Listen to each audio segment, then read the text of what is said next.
Muy buenas tardes. El día de hoy nos reúne realizar algunas reflexiones alrededor de la sentencia SC 1301 de 2022. A través de esta sentencia, la Corte y las instancias del proceso se encargaron de realizar un estudio que giró alrededor del interrogante de si debía o no debía condenarse a los demandados al pago de la indemnización consecuente a la ocurrencia de un siniestro de daños a una edificación. En lo que resulta relevante para este conversatorio, la compañía aseguradora sostuvo que no se encontraba obligada contractualmente a pagar la indemnización, toda vez que la causa de los daños habría sido una reptación o deslizamiento lento y progresivo que no se encontraba amparado bajo ninguna cobertura, que se encontraba excluido y pues que además se incumplieron las garantías contraídas por el tomador asegurado y en consecuencia pues no se habría hecho exigible la obligación condicional del asegurador. El demandante, digamos en sentido contrario, sostenía que los daños fueron causados por agua, por lo cual habría ocurrido un siniestro indemnizable por el asegurador y además este no podía ser objeto de exclusión alguna por cuanto las exclusiones eran ineficaces al no cumplir las formalidades legales previstas para el efecto. Esto es, que no figuraban en la primera página de la póliza. La primera instancia accedió a las pretensiones. La segunda instancia revocó simpatizando con la tesis del asegurador, es decir, con la ausencia de cobertura y la configuración de una exclusión. El demandante formuló el recurso extraordinario de casación, remitiéndose nuestra atención al primer cargo, fundamentado en que la exclusión en que se basó el fallo de segunda instancia no es oponible por no haber sido informada, discutida o conocida por el asegurado y adicionalmente pues por no cumplir las formalidades previstas por el legislador colombiano para su eficacia. La Corte, aunque analiza las normas de protección al consumidor de seguro, señala que el tribunal, al negar las pretensiones, no se basó en las exclusiones, sino en las coberturas, razón por la cual estimó infértil el cargo, pues así a raíz de este se concluya que las exclusiones eran ineficaces, estas no fueron la base para la decisión del tribunal. Estas reflexiones vamos a abordarlas desde la perspectiva de nuestros panelistas, a quienes me permito presentar. En primer lugar, al doctor Daniel Vázquez Vega, que es profesor de la Escuela de Derecho de la Universidad EAFIT, candidato a doctor de la Universidad de Minnesota, magíster en Derecho de la University College London, especialista en Derecho de Seguros de la Pontificia Universidad Javeriana, abogado de la Universidad CES.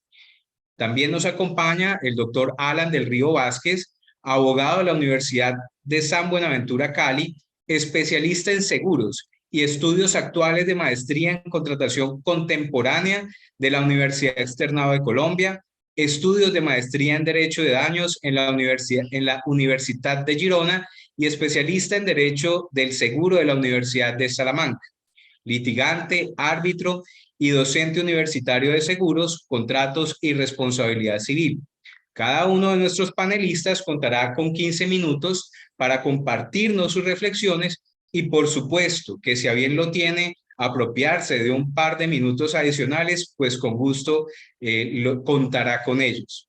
Posterior a esto, realizaremos un panel de comentarios, inquietudes y posteriormente entonces daremos por concluida la conferencia. Doctor Daniel Vázquez, bienvenido, gracias por estar aquí y el auditorio es todo suyo. Juan Miguel, mil gracias. Mil gracias tanto a vos como al profesor Alan del Río, como a Coldece Capítulo Cali por la invitación. Hace rato no estaba en un escenario de estos discutiendo cuestiones de seguros y siempre se siente muy cómodo y muy agradable volver como un escenario en el que uno se siente familiar y cómodo como es discutir estas cuestiones aseguraticias. Esta sentencia, por supuesto, le contaba a Alan cuando comenzábamos a hablar de ella y cuando me invitaba a este escenario, me llamó la atención desde que la compartía la Relatoría de la Corte Suprema de Justicia, porque precisamente hace un par de años había publicado en la revista de Derecho de Seguros de la Javeriana un artículo en el que analizaba las normas que entraron en juego en esta sentencia y proponía una interpretación diferente a la que había sostenido en su momento la Corte Suprema de Justicia en una sentencia de tutela originalmente y que después había reiterado en algunas otras oportunidades. Entonces, en mis 15 minutos, que espero pues no pasarme, más bien después discutimos más con base en las preguntas que usted y que el público tenga, les planteo lo siguiente. Voy a proponer de forma, digamos, muy resumida cómo es la forma en la que yo entiendo esas normas que regulan el contenido de la póliza, ¿cierto? Por supuesto, esa propuesta interpretativa que yo hago estará abierta al debate. Alan me podrá decir si está de acuerdo o no, y el resto del público también me podrá decir si está de acuerdo o no. Después de explicar, digamos, de manera breve cómo entiendo yo esas normas, analizaré el caso a la luz de esa comprensión que yo tengo de las mismas. Pasa algo, como usted lo mencionó muy bien en su resumen de la sentencia, la Corte en últimas, a pesar de que expone las normas y expone más o menos cómo las comprende, no aplica las normas al caso porque consideró que el tribunal no había fallado él mismo con base en las exclusiones de la póliza, sino que dice que fue un asunto de cobertura. Yo entonces voy a tratar de hacer un ejercicio de cómo la Corte sí hubiera podido aplicar las normas al caso y cómo tal vez el demandante en casación hubiese podido enfocar también la demanda de casación de manera distinta para que la Corte sí se hubiese visto obligada, digamos, a analizar las cuestiones. Es, por supuesto, pues un ejercicio puramente hipotético porque no fue lo que sucedió en la sentencia, pero el caso sí se presta, digamos, para un análisis interesante en el que podemos poner en juego estas disposiciones. Entonces, comencemos. ¿Cuáles son las normas de las que hablo, las que se mencionan en la sentencia y las que yo creo que tenían, digamos, posibilidad de operar dentro de este caso? Son unas normas específicas del Estatuto Orgánico del Sistema Financiero, muy específicamente estoy hablando del artículo 184, numeral segundo, que dice que la póliza, ¿cierto?, deben ajustarse a las siguientes exigencias. Específicamente, el numeral 3 dice, los amparos básicos y las exclusiones deben figurar en caracteres destacados en la primera página de la póliza. Digamos que es lo primero que se dispone en esa norma. Coberturas, y esto va a ser importante para la discusión de esta sentencia, coberturas y exclusiones deben figurar en caracteres destacados en la primera página de la póliza, so pena de ineficacia, dispone este artículo. Esto, digamos, después fue reiterado y regulado en la Circular Básica Jurídica 07 de 1996. Hoy la circular fue reemplazada por una versión del 2014, pero más o menos se dispone lo mismo. La segunda norma que nos interesa mucho está ya no en el Estatuto Orgánico del Sistema Financiero, sino que está en el Estatuto de Protección al Consumidor. Y en ese estatuto ya se dispone no solamente, digamos, no es esta norma sobre que las coberturas y exclusiones deben estar en la primera página de la póliza so pena de ineficacia, sino que antes del perfeccionamiento del contrato, el asegurador debe entregarle al tomador el condicionado, o sea, el clausulado en el cual figuran las condiciones generales del contrato, y debe explicarle el contenido de las coberturas, de las exclusiones y de las garantías, de nuevo también so pena de ineficacia. Entonces tenemos dos normas que están bajo juego, una que dice en general dónde se deben ubicar en la póliza coberturas y exclusiones, primera página, y si no son ineficaces, y una segunda norma que nos dice que las condiciones negociables generales se le tienen que entregar al tomador antes del perfeccionamiento del seguro y se tiene que entregar con una explicación específica de las coberturas, las exclusiones y las garantías so pena de ineficacia. Ahora, aparece, digamos, una pregunta y es, ¿a qué se refiere por póliza el Estatuto Orgánico del Sistema Financiero? Y yo lo que he sostenido es que la póliza, cuando revisamos el Código de Comercio, es un documento complejo, es un documento compuesto por una serie de documentos, por varios documentos, dentro de los cuales se encuentra, pues por un lado, las condiciones negociables generales o el clausulado o este documento que contiene las condiciones que normalmente la aseguradora utiliza con todos sus clientes, pero adicionalmente se compone por un documento que dentro del sector se denomina carátula y que el estatuto y que la circular básica jurídica denomina carátula, donde se establecen las principales condiciones particulares del contrato de seguro, se dice quiénes son las partes, cuáles son las coberturas contratadas, cuál es la vigencia del contrato de seguro, cuál es la prima, etcétera, etcétera. Pero además en muchos otros casos, los aseguradores, sobre todo en seguros complejos, expiden un documento adicional de condiciones particulares que va más allá de la carátula, que tiene, digamos, esos elementos individualizantes esenciales, y estas condiciones particulares adicionales muchas veces modifican parte de las condiciones negociales generales. Y ese documento de condiciones particulares es muy común que dentro del sector se llame anexo, por ejemplo. Entonces la pregunta es, en la primera página, ¿de cuál de todos esos documentos deben ir coberturas y exclusiones para que sean eficaces de acuerdo con lo que dice el Estatuto Orgánico del Sistema Financiero?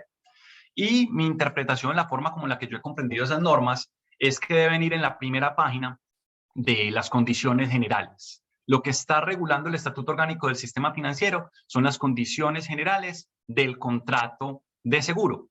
Y lo que nos está diciendo es que para que una condición que está en las condiciones generales se incorpore al contrato de seguro, es necesario que si esa condición es la cobertura o si esa condición es la exclusión, esté en la primera página de la póliza.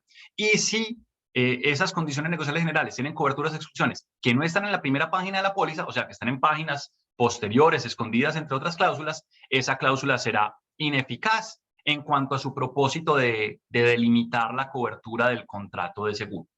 Ahora, junto con esa interpretación, yo creo que hay que agregar algo más y es, esto lo que está haciendo es regulando la incorporación, ¿sí?, de restricciones a la cobertura mediante condiciones negociales generales. Pero esto no es un impedimento, esto no es una prohibición para que las partes puedan acordar de forma negociada, ¿sí?, mediante acuerdo explícito, otras condiciones frente a la cobertura u otras exclusiones. Yo creo que esto es posible, pero simplemente esas otras coberturas o esas otras exclusiones requieren de acuerdo explícito de las partes para que se entienda que hagan parte del contrato de seguro, ¿cierto? Mientras que todo lo que está en las condiciones negociales generales se entiende incorporado al contrato de seguro por el solo hecho de estar en las condiciones negociales generales y por el solo hecho, digamos, de haber sido referidas en alguna otra parte de la póliza. Entonces, digamos que esa es como mi comprensión general de lo que disponen estas normas. Vámonos entonces al caso específico que estudió la Corte bajo la sentencia que estamos analizando el día de hoy. Un caso de un seguro que cubría una edificación. Es un caso de un seguro que se encuentra contenido en una póliza que tiene condiciones generales, pero que también tiene un anexo con condiciones particulares que reemplaza, dice el anexo, todo lo que esté en las condiciones generales, pues que le sea contrario. Y entonces, bajo esta perspectiva nos pasan dos cosas. Que lo que está regulando el Estatuto Orgánico del Sistema Financiero, ¿sí?, sobre que estas condiciones tienen que ir en la primera página para ser eficaces, creo yo que no es una disposición que aplique a este caso concreto, ¿sí? Porque en este caso lo que se estaba debatiendo, por lo menos dentro del proceso judicial, eran las condiciones como figuraban dentro del anexo, dentro de las condiciones particulares. Por lo tanto, lo que se debió haber discutido en este caso, ¿sí?, era si las partes habían pactado o no esas condiciones particulares. Se debió haber demostrado consentimiento frente a las condiciones particulares de cara a que se entendiera, digamos, incorporado dentro de la relación contractual, o por lo menos esa es la forma en la que yo entiendo y veo la situación. Ahora, pasa lo siguiente. Cuando yo digo que se tiene que demostrar que hubo acuerdo, no estoy diciendo que se tiene que demostrar que hubo negociación. No estoy diciendo que es que tiene que haber un proceso de tire y afloje entre las partes para haber llegado a la conclusión de que las condiciones del contrato eran esas y no otras. Perfectamente se pudo haber tratado de una relación donde el asegurador haya impuesto su voluntad, ¿cierto? Pero sí tiene que haberse demostrado consentimiento frente a las condiciones. No sabemos si eso pasó en el caso concreto, porque digamos que así no enfoca su ataque el demandante en casación, y dentro de lo que alcanzamos a ver del debate en la sentencia de la Corte, no sabemos si así lo enfocó el tribunal, y la Corte claramente tampoco lo enfoca de esa manera, pues porque no es lo que se debate. Entonces esa es, digamos, la primera cuestión.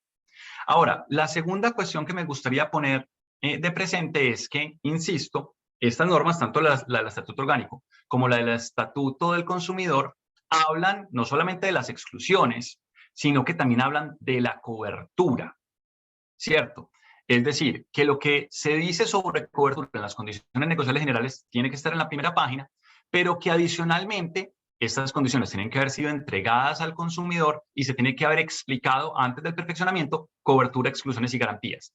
Y hago hincapié en la cobertura porque es que entonces pasa lo siguiente. Cuando muchas veces leemos una póliza de seguro, ¿sí? Independientemente de si es condiciones negociables generales, de si es el clausulado, si es la carátula o si son condiciones particulares, nos encontramos que en la descripción de la cobertura se restringe el alcance de la cobertura. Es decir, la cobertura normalmente suena como algo positivo, como a lo bueno, a lo que la aseguradora está dando, pero esa descripción de la cobertura también es delimitativo, está diciendo hasta dónde llega el asegurador y hasta dónde no llega. Digamos que esa descripción de la cobertura trasciende el nombre de la cobertura, que es lo que normalmente va en la carátula, y va más allá y dice hasta dónde llega esa cobertura. Y entonces la pregunta es, esa descripción de la cobertura que limita la cobertura y que en este caso fue muy relevante porque fue con base en esa descripción de la cobertura que el tribunal negó que hubiese lugar al pago y que la Corte confirmó la sentencia del tribunal diciendo es que esta fue una cuestión de cobertura y no de exclusiones. La pregunta es, ¿qué necesita esa descripción de la cobertura para ser eficaz? Y entonces ahí mi postura sería, pues vea, si es una descripción de la cobertura que está en condiciones negociables generales, pues necesitará estar en la primera página. Dos, si es una descripción de la cobertura que está en condiciones particulares, pues necesitará demostrarse que hubo acuerdo frente a esa descripción de la cobertura, que hubo consentimiento frente a esa descripción de la cobertura. Y tres, como lo dice el Estatuto Orgánico del Sistema Financiero, pues se deberá demostrar en cualquier caso, ¿sí?, que las condiciones fueron puestas en conocimiento del asegurado, del tomador antes del perfeccionamiento del contrato y que se explicó la cobertura, exclusiones y garantías, es decir, que se explicó cobertura. En este caso, ¿qué hubiese podido hacer el demandante en casación? Haber dicho no solamente que eran ineficaces las exclusiones, que fue su argumento, alegando que no fueron puestas en conocimiento de él antes ni que le fueron explicadas antes, sino que también pudo haber dicho que las limitaciones a la cobertura que fueron incorporadas en la definición o en la descripción de la cobertura no fueron puestas en conocimiento suyo, no le fueron explicadas y que por lo tanto esas limitaciones también fueron ineficaces. Yo creo que de haberse planteado así el cargo de casación, la Corte habría tenido que hacer un análisis, digamos, más en detalle, más en sustancia de la cuestión y no habría podido limitarse, como lo hizo pues en el caso concreto, a decir que como el tribunal había fallado con base en la descripción de la cobertura y no con base en las exclusiones, no podía prosperar el cargo de casación. Esa es, digamos, como más o menos la forma en la que yo enfoco el análisis de la sentencia, no diciendo que la Corte estuvo equivocada, sino que el análisis se quedó corto por la forma en la que se propuso el cargo de casación. Ahora, la Corte, por supuesto, pudo haber ido más allá, lo vemos con frecuencia, hay veces la Corte se circunscribe mucho al cargo de casación, hay veces la Corte es más creativa y se extiende y se sale del cargo y encuentra forma de pronunciarse.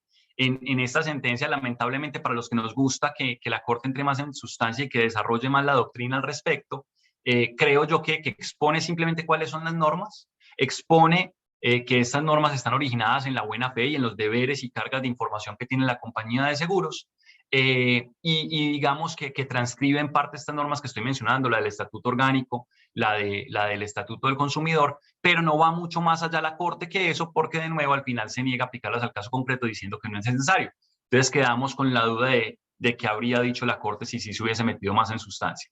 Pero digamos que esa es la presentación preliminar que quería hacer, tanto de mi postura sobre cómo creo que se deben interpretar estas normas, que repito, es entender que el Estatuto Orgánico está regulando las condiciones negociables generales, ¿cierto? Lo que llamamos clausulado normalmente y los requisitos de validez o de eficacia de las coberturas y exclusiones que van en ese documento, pero que nada obsta para que las partes acuerden condiciones adicionales y que el requisito de eficacia de esas condiciones adicionales será simplemente el que se demuestre que efectivamente hubo consentimiento frente a ellas.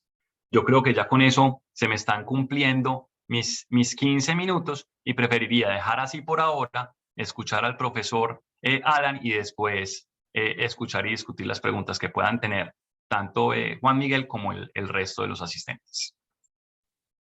Doctor Daniel, muchísimas gracias. Doctor Alan, el auditorio es suyo. Muchísimas gracias, Juan Miguel. Buena tarde para ti, para Daniel. Bienvenido, Daniel, a este espacio caleño. Siempre bienvenido.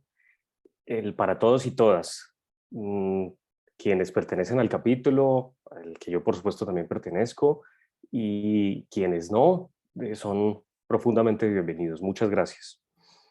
Yo voy a ser también igualmente breve en las reflexiones y que tengo sobre la sentencia, procurando no necesariamente repetir algunas referencias ilustrativas sobre el caso que ya bien hizo Daniel, y más bien enfocarnos, que ese es el método que fue mi decisión, de encontrar 5 aspectos positivos y 5 aspectos negativos de la sentencia. De una vez para empezar a provocar la crítica. Y empiezo por los aspectos positivos de la sentencia. Y es todo esto, digresiones, quizás hasta obiter dictum de la decisión, pero que puede servir esta como de las primeras normas primeras sentencias de la Corte que se basan en normas de protección al consumidor concretas. Entonces puede ser un punto de partida, incluso que es lo que es pretexto de este encuentro. El primer punto positivo que encuentro es que en el análisis o revisión normativo simplemente enunciativo de la Corte, de paso, de manera no, no con el énfasis que yo quisiera, pero de todas formas menciona la Corte que las normas de protección al consumidor son un desarrollo del principio de buena fe. Y esto es, en mi concepto, medular, porque de alguna forma para mí es el inicio y el final de todo. Yo podría incluso anticiparme a la conclusión de mi valoración, y es que la protección del consumidor es una cuestión de buena fe. Así que rescato de la sentencia su mención explícita, incluso el punto de partida de la sentencia.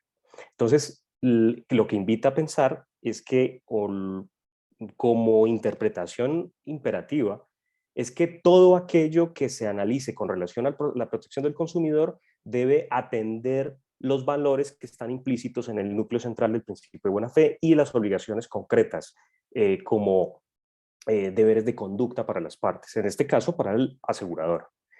Lo segundo es que hay algo que en la doctrina es más o menos tímida, es que el asegurador también debe actuar de buena fe. Es decir, que esto es un principio que gobierna el contrato y que manda con reglas de conducta para ambas partes. Y esto lo indico porque en un momento haré una referencia crítica de cómo la doctrina colombiana normalmente cuando hace alusión a la buena fe se enfoca en indicar casi de manera única en que la buena fe es predicable o esperable de la parte asegurada en cuanto a la información precontractual acerca del estado del riesgo. Lo tercero, rescatable de la sentencia, es que de manera explícita, esto ya lo ha dicho en otras ocasiones la Corte, es que el contrato es por regla general de adhesión de la parte asegurada. Es decir, pero concretamente que no es de libre discusión. Y esto me parece que es una buena referencia o punto de partida para llegar al análisis que ahora hace un rato insinuó Daniel con relación a lo que son las condiciones particulares o las condiciones generales. Al análisis o a la aplicación de las normas específicas que regulan el deber de información, el formalismo que hay detrás de esas normas, no puede perderse de vista que la adhesión en la gran mayoría de los casos es una adhesión plena de la parte asegurada. Esto es, que debe interpretarse entonces que no existe libre discusión necesariamente, nunca en las condiciones generales, eso ya está por esencia, pero que el juez debe sospechar, incluso, lo creo yo, que el contrato incluso en sus condiciones particulares no fue objeto de discusión y por tanto entonces dar el mismo tratamiento o la misma aplicación proteccionista a esas condiciones particulares que también naturalmente hacen parte o integran el contrato.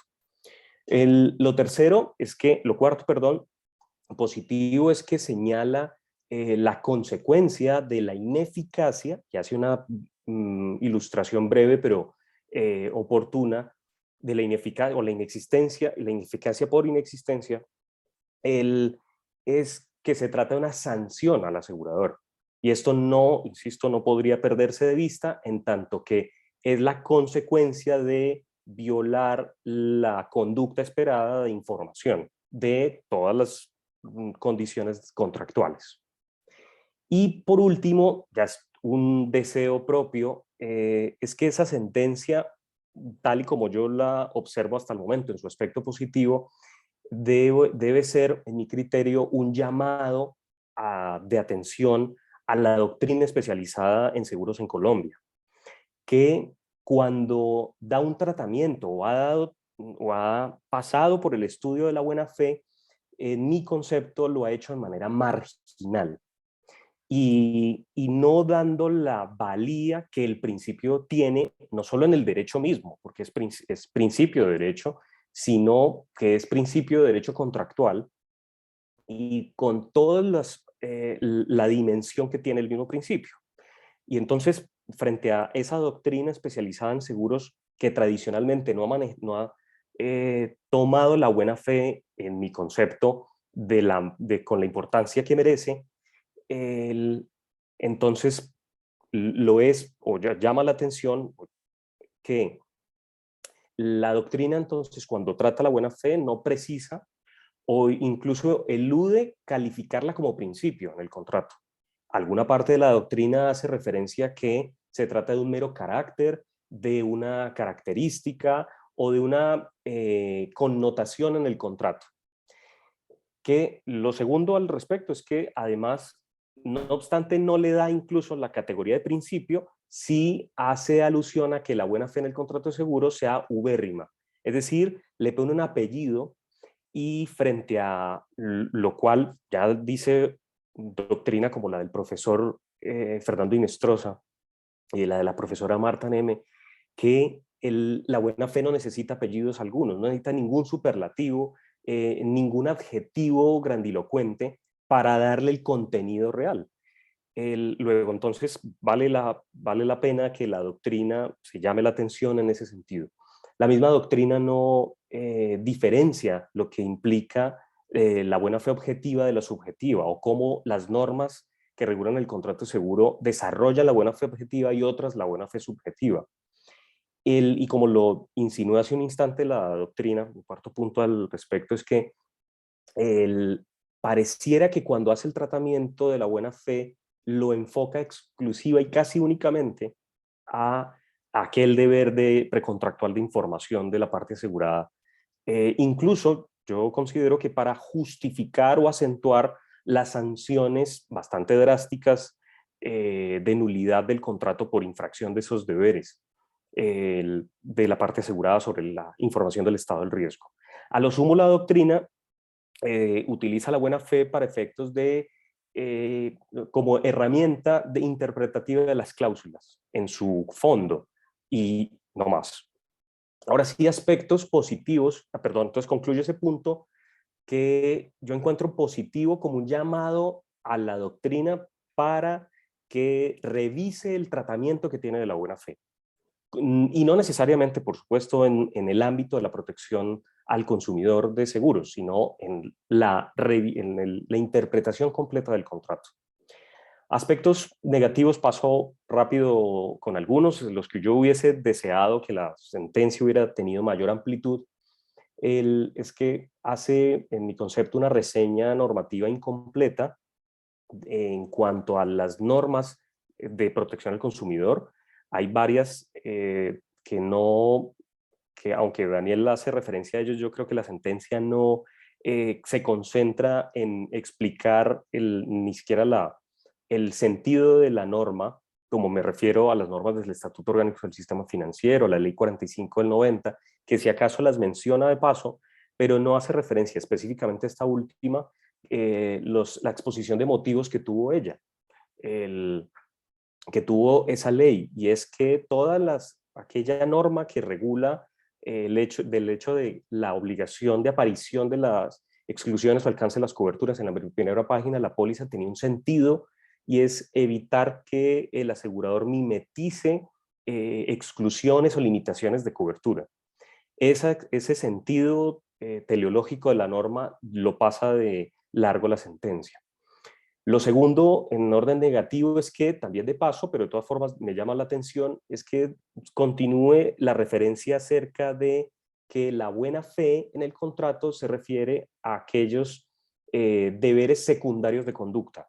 como alguna parte de la doctrina da ese mismo tratamiento, que se trata de un deber o regla secundaria, y esto para diferenciarlo del débito primario, de la obligación para el caso concreto indemnizatoria, como si la buena fe fuese algo, un apéndice o algo paralelo, y no fuese el principio que gobierna incluso la manera en la que se deben cumplir las obligaciones primarias. Entonces, a mi juicio, la Corte no, al señalar la buena fe como deber secundario, pues desdice de su misma doctrina jurisprudencial, como ya lo ha hecho en ocasiones anteriores, acerca de ilustrar el carácter normativo, bipolar o signalagmático de la buena fe, el criterio de rector para todo el ordenamiento, el hecho de, también lo mencionó en alguna ocasión, el hecho de que sea plurifacético, que está, que gobierna todos los estadios contractuales, en la fase previa, en la fase de ejecución, en la fase postcontractual. Y hay algo importante, para insistir en que no se trata de un mero deber de secundario de conducta, y es que es un principio frente al cual queda subordinado la libertad y la autonomía contractual.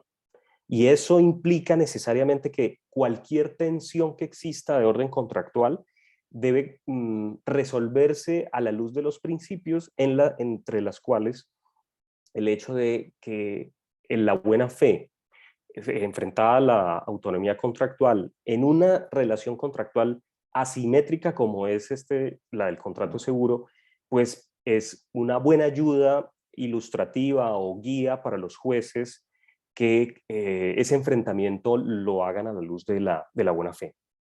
De nuevo, otro aspecto, un tercer aspecto que trae negativo en mi concepto de la sentencia, es que parte por decir o calificar de ubérrima.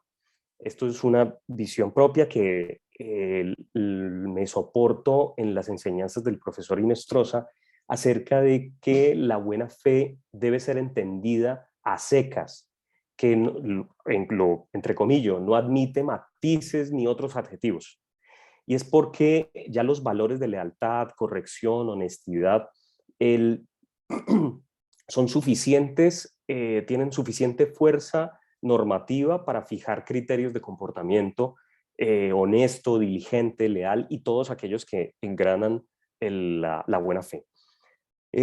Lo cuarto es que encuentro que la sentencia hubiese podido, aunque sé que el análisis fáctico, pues se resolvió como lo hizo la Corte, porque al final la decisión creo que es acertada, de no casar la sentencia del tribunal. Pero si ha de adentrarse en el estudio de las normas de protección al consumidor, porque tuvo un muy buen punto de partida sobre el principio de buena fe, en mi concepto le faltó a la Corte orientación acerca de cuáles entonces los controles que tiene el juez ante las normas predispuestas por el asegurador a la parte asegurada en virtud de la buena fe, y es controles de incorporación y controles de contenido. Y esa estructura, en mi concepto, yo creo que facilita mucho el entendimiento para los jueces y actores en los litigios acerca de cuáles son aquellos requisitos que debe cumplir una cláusula para poder ser incorporada al contrato, y estos son todos aquellos formalismos a los que hizo referencia Daniel. Ni qué decir también los aspectos de contenido. Lo segundo al respecto en cuanto a la teleología de la protección del consumidor es que perdió la Corte la oportunidad de ilustrar acerca de que todas aquellas normas que imponen algún tipo de requisito de tipo formal para la incorporación de cláusulas que son predispuestas, lo es a partir de lo que la doctrina denomina el neoformalismo, que es una explicación sobre la realidad pendular en la que ha vivido la formación del contrato. Históricamente, en nuestra tradición jurídica romanista, el contrato pues estaba estructurado sobre la solemnidad, y luego el desarrollo mercantil, sobre todo, pues se obligó a flexibilizar el formalismo y a construir la consensualidad al punto de llegar hasta un desprecio mismo del formalismo. Pero pues la revolución industrial cambió todo y el gran aumento de producción de bienes y servicios pues generó asimetrías contractuales que obligaron a recobrar esos formalismos para buscar que esa no paridad contractual pues se nivelara. Y es de lo que estamos hablando. Todas aquellas normas que imponen requisitos de incorporación contractual son necesariamente una respuesta a esa realidad histórica y, como digo yo, pendular. Y por último, en aspecto negativo, perdón que me pase un par de minutos de mis 15 asignados y con la venia de nuestro director lo hago, es que la buena fe no se concreta exclusivamente en el deber de información. Y esto la Corte debió, en mi concepto, ampliarlo y explicarlo. El, precisamente por ser plurifacético, por estar la buena fe rodeada de valores que imponen obligaciones concretas, implica también un mandato normativo en la forma en la que se deben cumplir las obligaciones o se pueden hacer valer los derechos. Y esto con la linterna puesta en el asegurador, en aspectos tan gruesos como, por ejemplo, la asunción del riesgo. Y es que en nuestro artículo 1056 del Código de Comercio, que indica que el asegurador podrá asumir a su arbitrio los riesgos, palabras más o menos, es una norma que debe estar interpretada a la luz del principio de buena fe, que implica no abusar de sus propios derechos. Y hemos observado en la jurisprudencia casos en los cuales se ha limitado esa libertad contractual del asegurador. Y yo creo ahora un caso que se hace, por lo menos que empezará a vivir conflictos, es la inclusión o la introducción de exclusiones acerca del COVID, por ejemplo, en los seguros de responsabilidad civil en modalidad claims made, en seguros donde tiene el cubrimiento de hechos anteriores y que el asegurado ha tenido una contratación por varias vigencias.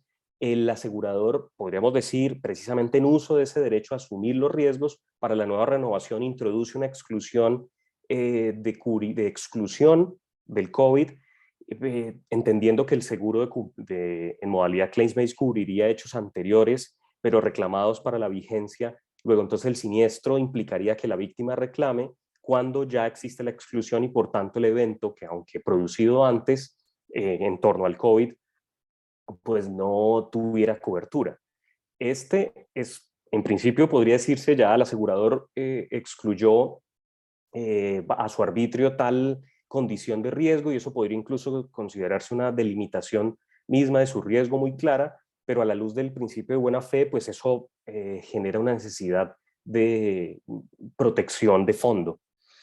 Asimismo, como la facultad de revocación o el ius variandi que tiene el asegurador acerca de limitar o revocar unilateralmente los contratos. Bien, es un derecho que tiene el asegurador, sí, pero a la luz de la buena fe, pues es un derecho que debe responder también con la solidaridad que como valor tiene el principio, que implica también atender los intereses ajenos de su contraparte. Y en casos particulares, lo vimos en la situación del año pasado en los disturbios, como algunos aseguradores en el camino simplemente utilizaron ese derecho para limitar algunas coberturas o simplemente revocarlo de manera completa. No obstante, y con eso frustrar, eso, insisto, por supuesto, merece toda una discusión, frustrar la expectativa razonable de la parte asegurada y, por ejemplo, utilizo el ejemplo de las entidades estatales que sufrieran daños a su infraestructura, para quienes salirle al paso ante una revocatoria del asegurador de su seguro, pues resulta de altísima dificultad. Todo eso, ahora sí, respeto los 20 minutos que me permitieron, son los aspectos que tanto positivos como negativos yo extraigo de la sentencia. Y pues bueno, si hay ahora oportunidad de interacción o respuesta a alguna pregunta, pues tengo Muchísimas gracias, doctor Daniel, doctor Alan. A partir Miguel, se te prendió el micro, se te apagó el micrófono. Muchas gracias, Daniel. Les decía, muchas gracias por compartirnos sus valiosas reflexiones. A partir de este momento quedan abiertos los micrófonos para que quien a bien lo tenga, pues formule sus inquietudes, sus reparos, eh, sus contrapropuestas académicas y en general para que participen. Siéntanse libres de hacerlo de viva voz o a través del chat, como lo prefieran. Juan Miguel, si me lo permitís, a mí me gustaría hacer dos comentarios. Uno, digamos, en réplica a algo de lo que decía Alan, y otro, por lo menos, en una respuesta a una pregunta inicial que Arturo Sanabria hacía en el chat. Adelante, por supuesto, claro que sí. Perfecto, mil gracias, Juan Miguel. Quiero hablar un poco frente a lo que decía Alan, realmente pues es algo de paso, pero no soy capaz de abstenerme de mencionarlo. Cuando decía que la doctrina colombiana se había ocupado muy poco de la buena fe en Colombia. No, yo quiero hacer un rescate de la doctrina que tenemos. De hecho, pues paradójicamente vos mencionabas dos expositores importantes que tenemos al respecto. Lo que ha escrito la profesora Marta Lucía Neme Villarreal sobre buena fe en Colombia, creo que lo pueden envidiar en el resto de Latinoamérica. Extraordinario el trabajo que ella ha hecho y sus escritos sobre la buena fe, la objetiva, la subjetiva, y todo lo que de eso se deriva es muy importante y muy valioso. De hecho, algo que me molestaba un poco en la sentencia era que en algún momento citaban como doctrina a Stiglitz en un pie de página. Yo decía, ya, María, la Corte Colombiana teniendo a alguien como la profesora Marta Lucía Neme Villarreal y prefiere citar a un extranjero que no conoce el derecho colombiano, pues o no de forma extensa, cuando tenemos algo propio pues tan importante. Y por supuesto, pues a eso le podemos sumar lo que decía el profesor Inestrosa, el magistrado Carlos Ignacio Jaramillo y tantos estudios que se han publicado en la revista Derecho Privado del Externado, en la revista de seguros pues, de la Javeriana. Pero más allá pues de eso, que simplemente era como que quería rescatar el valor de nuestra doctrina, voy a compartir en el chat, si me lo permiten, un libro que leí hace algunos años y que me pareció muy interesante, de un profesor que se llama Johan Hendrik Botes, es un profesor de Sudáfrica, que escribía un libro que traducido el título es más o menos de la buena fe a la ubérrima buena fe. Y él hacía una investigación, de hecho esto es parte de su investigación doctoral, y él hacía una investigación de dónde había salido ese asunto de la ubérrima buena fe, y contaba un poco la historia de cómo en Inglaterra pues se introduce el principio de buena fe que se utilizaba normalmente en el derecho mercantil europeo, se introduce en el derecho común inglés por Lord Mansfield, precisamente en un caso de seguros, de cómo después algunos jueces ingleses le tratan de meter reversa a esa doctrina, diciendo que ese principio de buena fe no es el que rige pues, las relaciones contractuales inglesas, salvo en algunos casos específicos, como por ejemplo el caso de seguros, pero como no podían decir que en Inglaterra pues, no había buena fe en sus relaciones contractuales, porque eso sonaba muy feo, dijeron pues, que ellos tenían una buena fe morigerada, pero para el caso de seguros había una buena fe extrema, una ubérrima buena fe, pero esa ubérrima buena fe de los ingleses en el contrato de seguro, dice el profesor Johan Hendrik, es simplemente la buena fe común y corriente del derecho continental europeo y del derecho civil latinoamericano. Ahí, digamos, dejo esa anécdota y comparto pues el libro para los que les interese la cuestión. Ahora, frente a la pregunta que hacía Arturo Sanabria en el chat, él decía, y creo que era una réplica, un comentario que yo hacía al principio de mi exposición, sobre si no era más lógico que se entienda que la primera página es la de las condiciones particulares, en la medida en que en estas se aplican de manera preferente sobre las condiciones generales. Yo creo que esto era una réplica a mi comentario cuando interpretaba el Estatuto Orgánico del Sistema Financiero y decía que la palabra póliza en el contexto de ese Estatuto Orgánico del Sistema Financiero se está refiriendo a las condiciones generales. Arturo, no, yo estoy absolutamente convencido de que a lo que se refiere el Estatuto Orgánico del Sistema Financiero es a las condiciones negociables generales, al clausulado, y no a las condiciones particulares. Y mi convencimiento es el siguiente, se debe a lo siguiente. Y eso lo desarrollo, digamos, en más detalle en ese artículo que salía en la revista La Javeriana que mencionaba al principio. Como todo contrato, el contrato de seguro, digamos, es producto del consentimiento. Más allá de que sea un contrato de adhesión, tiene que haber consentimiento, tiene que haber dos partes, tomador y asegurador, con su voluntad encaminada a la producción de los efectos que se desprenden del contrato de seguro. Tienen que aceptar la celebración de ese contrato para que el contrato se perfeccione y produzca los efectos que le son propios. El consentimiento, pues por regla general requiere pues que las partes entonces se pongan de acuerdo en cuanto a cuál es el objeto o el propósito de su contrato, haya una oferta, haya una aceptación y se perfeccione el acuerdo. Ahora, los contratos de seguro prototípicamente son contratos que, como lo decía Alan, después de la revolución industrial, comenzaron a estar sometidos a condiciones negociales generales. Es mucho más fácil para el sector asegurador producir un clausulado, depositarlo en la super y suscribir ese contrato con todos sus clientes que sentarse a negociar uno a uno las cláusulas de cada acuerdo. Ahora, ¿qué es lo que nos está diciendo el Estatuto Orgánico del Sistema Financiero? Copiando, de hecho, pues, sistemas de protección al consumidor de otras partes del mundo. Nos dice, mire, está bien que usted celebre contratos así, está bien que esas condiciones negociales generales se incorporen al contrato de seguro, así no hayan sido, digamos, negociadas una a una, así incluso el cliente no las conozca todas de entrada, pero, y ese es, digamos, el requisito que está estableciendo el Estatuto Orgánico, pero para que esas condiciones negociales generales sean válidas, para que sean eficaces, ¿sí? Necesito que lo más importante del contrato, que son las coberturas y las exclusiones, figuren en la primera página de la póliza en caracteres destacados. Y eso como un mecanismo de protección al tomador para que él, por lo menos, cuando le entreguen ese librito, pueda ver en la primera página lo más relevante, que es lo que circunscribe la cobertura del seguro. Hay razones adicionales para llegar a esa conclusión, pero sí estoy absolutamente convencido de que lo que se está regulando es el clausulado. Y eso se remata, sí, o se confirma cuando el Estatuto de Protección al Consumidor, la Ley 1480 del 2011, ya se utiliza explícitamente la expresión clausulado cuando habla de que se tiene que entregar anticipadamente al tomador, explicando coberturas, exclusiones y garantías. Creo que eso es una interpretación del legislador que refuerza lo que yo estoy diciendo. Ahora, ¿se pueden pactar condiciones particulares que deroguen el clausulado? Por supuesto. ¿Qué es necesario? Que haya consentimiento frente a esa condición particular. Si hay consentimiento, y de nuevo, no hay problema con que el consentimiento sea respuesta, digamos, a un contrato de adhesión, pero con que haya consentimiento, creo que la condición particular será válida. Lo que se tendrá que demostrar entonces para la eficacia en este caso será demostrar que hubo consentimiento frente a ese acuerdo, con cualquiera de los mecanismos probatorios disponibles o existentes a la mano pues, de las partes interesadas. Miguel, ya sí te doy la moderación, qué pena yo haberme ahí tomado la palabra para que le dé las palabras a los demás o para tus propias preguntas.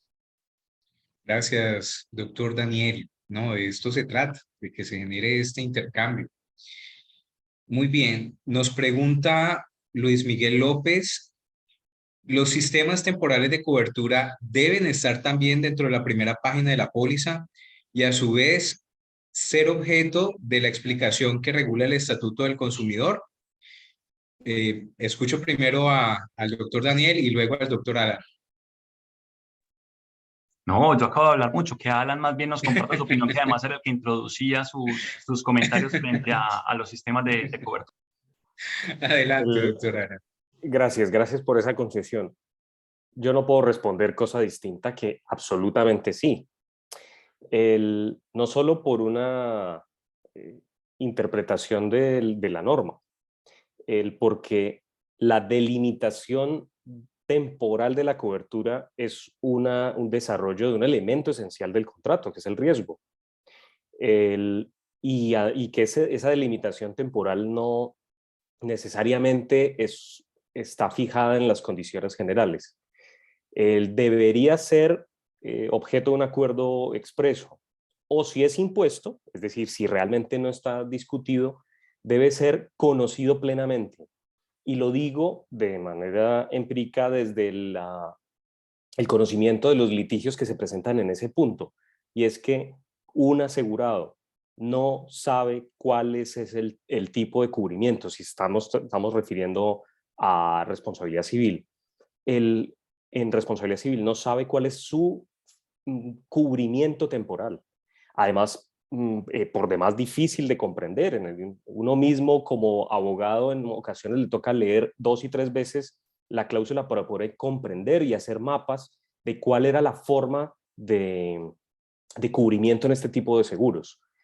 Entonces, bastantes sorpresas son las que se lleva el asegurado en los litigios cuando el asegurador le opone esa exclusión para concluir que no tenía cobertura en el reclamo. Luego, entonces, la sola interpretación de las normas me invitaría a pensar que sí debe estar en la primera página, esa delimitación. Al punto que si no lo está, resulta ineficaz y por tanto, entonces el seguro se vuelve, por regla general, si estoy refiriéndome a los seguros de responsabilidad civil, entonces en modalidad de ocurrencia, que es la regla general. Y hay una razón adicional que me permite empatar con lo que mencionaba Daniel, para insistir, por supuesto, que se trata, contrario a lo que él esgrime, que es en la carátula de la póliza. Dos razones, una de orden consuetudinaria, y es lo que circula en el conocimiento normal del asegurado, es la carátula, es realmente lo que se conoce. Yo mismo como consumidor lo que recibo del asegurador es la carátula y a veces la invitación a que lea las condiciones generales colgadas en una web. Eso no podríamos desconocerlo. Y lo segundo, claro, por supuesto, el análisis que haga el juez frente a una disputa tendrá que ser el caso concreto, pero yo no descuidaría no consideraría que eso cambie normalmente. Y lo segundo es una razón traída de la economía, y es el Premio Nobel de Economía. Ya han dicho dos cosas cruciales. Una, los contratos no se leen. Y segundo, el actor económico o el consumidor en general no actúa de manera racional. Lo dice el profesor Daniel Kahneman, el profesor Richard Taylor, ambos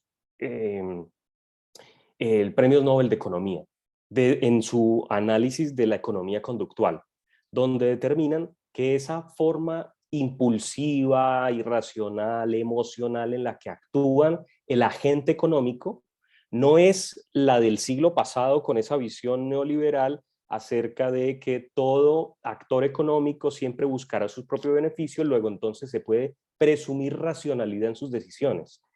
Si decisiones económicas entendemos para el caso concreto como la contratación la celebración de un contrato de seguro por demás complejo, pues tendríamos que considerar también que ese consumidor es igualmente irracional en la contratación. Por consiguiente, si es que lo que se pretende es una protección de ese consumidor, debe entenderse lo que ha dicho la ciencia acerca de su comportamiento y por ende debe o elevarse la conducta de transparencia del asegurador para destacar de manera de ser explícito en las condiciones bien de cobertura, bien de exclusión que predisponga el asegurador.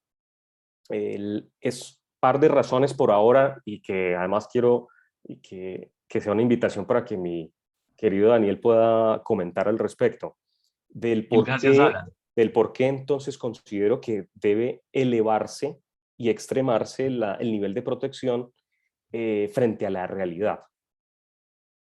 Gracias, Alan. Yo ya en el chat, un poco también como porque sentía que se lo había anunciado a Sanabria, había compartido el PDF del artículo que había mencionado. Ahí yo ya parezco esos profesores viejitos y canzones que lo que hacen, cada vez que le hacen una pregunta, es mandar a la gente a leer. Pues ahí, digamos, desarrollo, digamos, en detalle los argumentos de por qué estoy convencido de que se trata, de que es una regulación de las condiciones negociables generales o del clausulado y no de la carátula. Pero sí por lo menos puedo responder, me parece muy interesante, digamos, la mención que haces a estos economistas recientes, con dos cosas, y es que creo que es que nuestra regulación precisamente estaba respondiendo, o precisamente está aún respondiendo a lo que estás diciendo. Cuando el Estatuto Orgánico del Sistema Financiero dice en la primera página en caracteres destacados, es un poco en respuesta a esa idea de la gente no lee la letra menuda. La gente no lee todo ese librito, todo ese clausulado con toda esa información. Y como la gente no lee todo, entonces, compañía de seguros, por favor, pongan lo importante, que son las coberturas y las exclusiones, pónganlas en la primera página y en caracteres destacados, que muchas aseguradoras por mucho tiempo interpretaron que caracteres destacados significaba mayúsculas. Ya hoy se han vuelto algunas más creativas y contratan diseñadores, ilustradores, pues para que lo pongan bonito. Pero un poco es respuesta a esa noción que la economía del comportamiento moderna ha puesto presente y la gente no lo lee. Y ojo, pues que es que esa norma es del 90, ¿cierto? La que dice primera página de la póliza con caracteres destacados, porque antes de estar en el Estatuto Orgánico del Sistema Financiero estaba en la Ley 45 del 90. Y tenemos una norma mucho más reciente, ¿cierto? 21 años posterior, 21 años después, seguimos dándonos cuenta que la gente no lee, ni siquiera lee la primera página. Y por eso es que el Estatuto Orgánico del Sistema Financiero, por eso es que el Estatuto del Consumidor en el 2011, 21 años después, dice, no solamente mayúsculas en la primera página, no solamente caracteres destacados en la primera página, sino que me hace el favor el señor asegurador y se lo entrega antes del perfeccionamiento del contrato, ¿sí? Explicándole coberturas, exclusiones y garantías. Ahora, yo sí creo que el Estatuto de Protección al Consumidor no se presta para duda alguna porque utiliza la expresión clausulado. Ahí no habla de póliza como sucedía en el Estatuto Orgánico y en la Ley 45 del 90. Pero está diciendo, explíquele, ¿cierto? No basta con que lo ponga al principio en caracteres destacados, explíquele porque la gente no lee. Entonces yo creo que nuestro legislador ha sido consciente de eso que estás mencionando, pero más allá de eso, digamos, dejo los demás argumentos en el paper. De hecho, digamos, de lo primero de lo que me ocupa en el paper, de por qué creo que se trata de ese documento y no de la carátula. La carátula contiene las condiciones particulares y como tal respondes a la negociación particular o al consentimiento específico de las partes. Y frente a la pregunta, concuerdo con Alan, efectivamente en los sistemas de seguros en los que hay cobertura temporal, sea reclamación, ocurrencia, etcétera, como pasa en responsabilidad civil o descubrimiento como pasa en los de riesgos financieros y manejo, yo creo que en ese caso es parte esencial de la descripción de la cobertura decir si se está cubriendo lo que ocurre en la vigencia o decir si se está cubriendo lo que se reclama en la vigencia. Y como digamos es una parte intrínseca de la cobertura, creo que tiene que ir en la primera página de la póliza, de nuevo entendiendo por tal condiciones negociables generales, pues o clausulado, porque la cobertura tiene que ir en la primera página en caracteres destacados. Entonces, concuerdo en ese punto en la respuesta que se le daba a Luis Miguel. Muy bien, Orlando Mosquera nos está solicitando el uso de la palabra. Adelante, Orlando Mosquera. Muchas gracias, doctor. Saludos al doctor Alan y al doctor Daniel. Mi pregunta básicamente va encaminada a lo siguiente. Pues en primer lugar, creo que la sentencia se queda un poco corta en tratar la protección de los derechos del consumidor porque pues, resuelve con el tema de la aplicación de la ineficacia y demás. Y en ese sentido quisiera yo preguntarles, sobre todo a partir de lo que el doctor Alan mencionaba, y es que es el cumplimiento de la obligación que tienen las aseguradoras de cumplir con el derecho a la información a favor del asegurado, principalmente en las cargas precontractuales, porque, y me refiero específicamente a la obligación de declarar el estado del riesgo, donde se impone al futuro asegurado la obligación de declarar el estado del riesgo, pero pocas veces la aseguradora informa, como lo establece el Estatuto del Consumidor, el contenido de la carga, la obligación que tiene de declarar el estado del riesgo y las consecuencias que podría incurrirse en el evento en que se incurre en reticencia en esa actitud. Entonces, mi pregunta puntual es, ¿cuál es la opinión que ustedes tienen respecto a la sanción que se le podría imponer a la compañía aseguradora cuando no cumple con esa carga precontractual de informar al tomador del seguro respecto a ese cumplimiento específico de la carga de que trata el artículo 1058?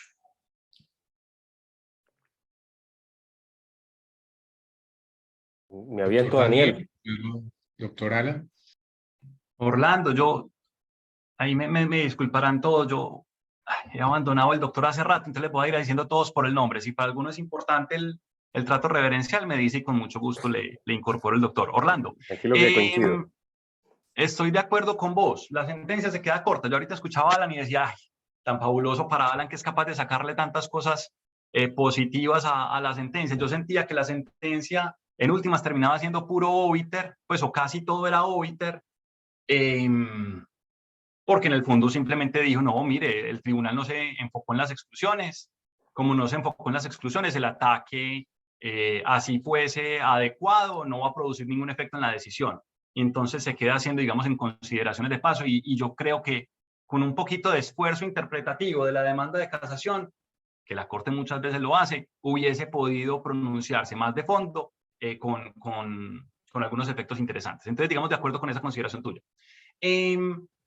Ya creo que la pregunta que estás haciendo sobre el deber, los deberes de información o las cargas de información que tenga la compañía de seguros en la etapa precontractual, creo que se escapa un poquito, digamos, al caso cuando estás preguntando por el artículo 1058. Pero no me aguanto, digamos, las ganas de darte una respuesta concreta, así sea una consideración de paso como las que hacía la Corte en la sentencia, y es decirte, hay desarrollos interesantes, no solamente en las leyes de protección al consumidor financiero y en el Estatuto de Protección al Consumidor en general, sino en la Circular Básica Jurídica 029 del 2014. En esas circulares, por ejemplo, se desarrollan algunas cuestiones atinentes al artículo 1058, dentro de las cuales, por lo menos la primera que me llega, digamos, a la mente en este momento, tiene que ver con cuestiones como que si el intermediario o el funcionario del banco, cuando estamos ante Banca Seguros, o el funcionario de la compañía de seguros, diligencia en nombre del tomador la declaración del estado del riesgo, no va a producir efecto el diligenciamiento de ese formulario. Entonces, sí creo que se han empezado a establecer, y si revisas la circular básica jurídica te encontrarás más, creo que sí se han empezado a establecer, digamos, reglas específicas que desarrollan ese deber general derivado del principio de buena fe de dar información precontractual por parte de la compañía de seguros, y que producen consecuencias graves a los intereses de la compañía de seguros. Entonces, por un lado está, digamos, todo este deber de información sobre las condiciones contractuales, sobre las condiciones negociables generales, so pena de ineficacia, y qué más grave para un asegurador que el que una exclusión sea ineficaz, o porque no estaba en la primera página en caracteres destacados, o porque no fue explicada antes del perfeccionamiento del contrato, pero también qué más grave que para un asegurador que no poder pretender la nulidad del contrato por incumplimiento del deber precontractual de información del tomador, en aquellos casos en los cuales, por agilidad en el proceso de contratación, puso a su funcionario o al funcionario del banco o al intermediario a diligenciar rápidamente la solicitud de seguro, y que le diga solamente al tomador, venga y firme aquí, y entonces en ese caso la solicitud, por lo menos en lo que tiene que ver con el consentimiento libre de viso, se queda sin efecto y no puede pretender la nulidad. Entonces, si revisas la circular básica jurídica, vas a poder encontrar reglas concretas que desarrollan el deber de información y sus consecuencias. Bien, si me permites, Juan Miguel. Adelante. Qué bueno que Daniel hizo referencia a eso, porque él no lo estaba considerando en mi respuesta. Sin embargo, también creo que se circunscribe a una circunstancia específica que bien puede ocurrir con frecuencia, pero que yo creo que descuida el aspecto central. Y de nuevo, todos los caminos conducirían a la buena fe, sería mi premisa. Y es que la buena fe también implica diligencia. Ese es un valor extraído del principio, y un valor que el juez debe identificar asignado a una de las partes que está en condición, como decían los romanos, el de artífex, del profesional. Por supuesto, este es el asegurador, al margen de que delegue a través de cualquier forma de distribución la formación del contrato.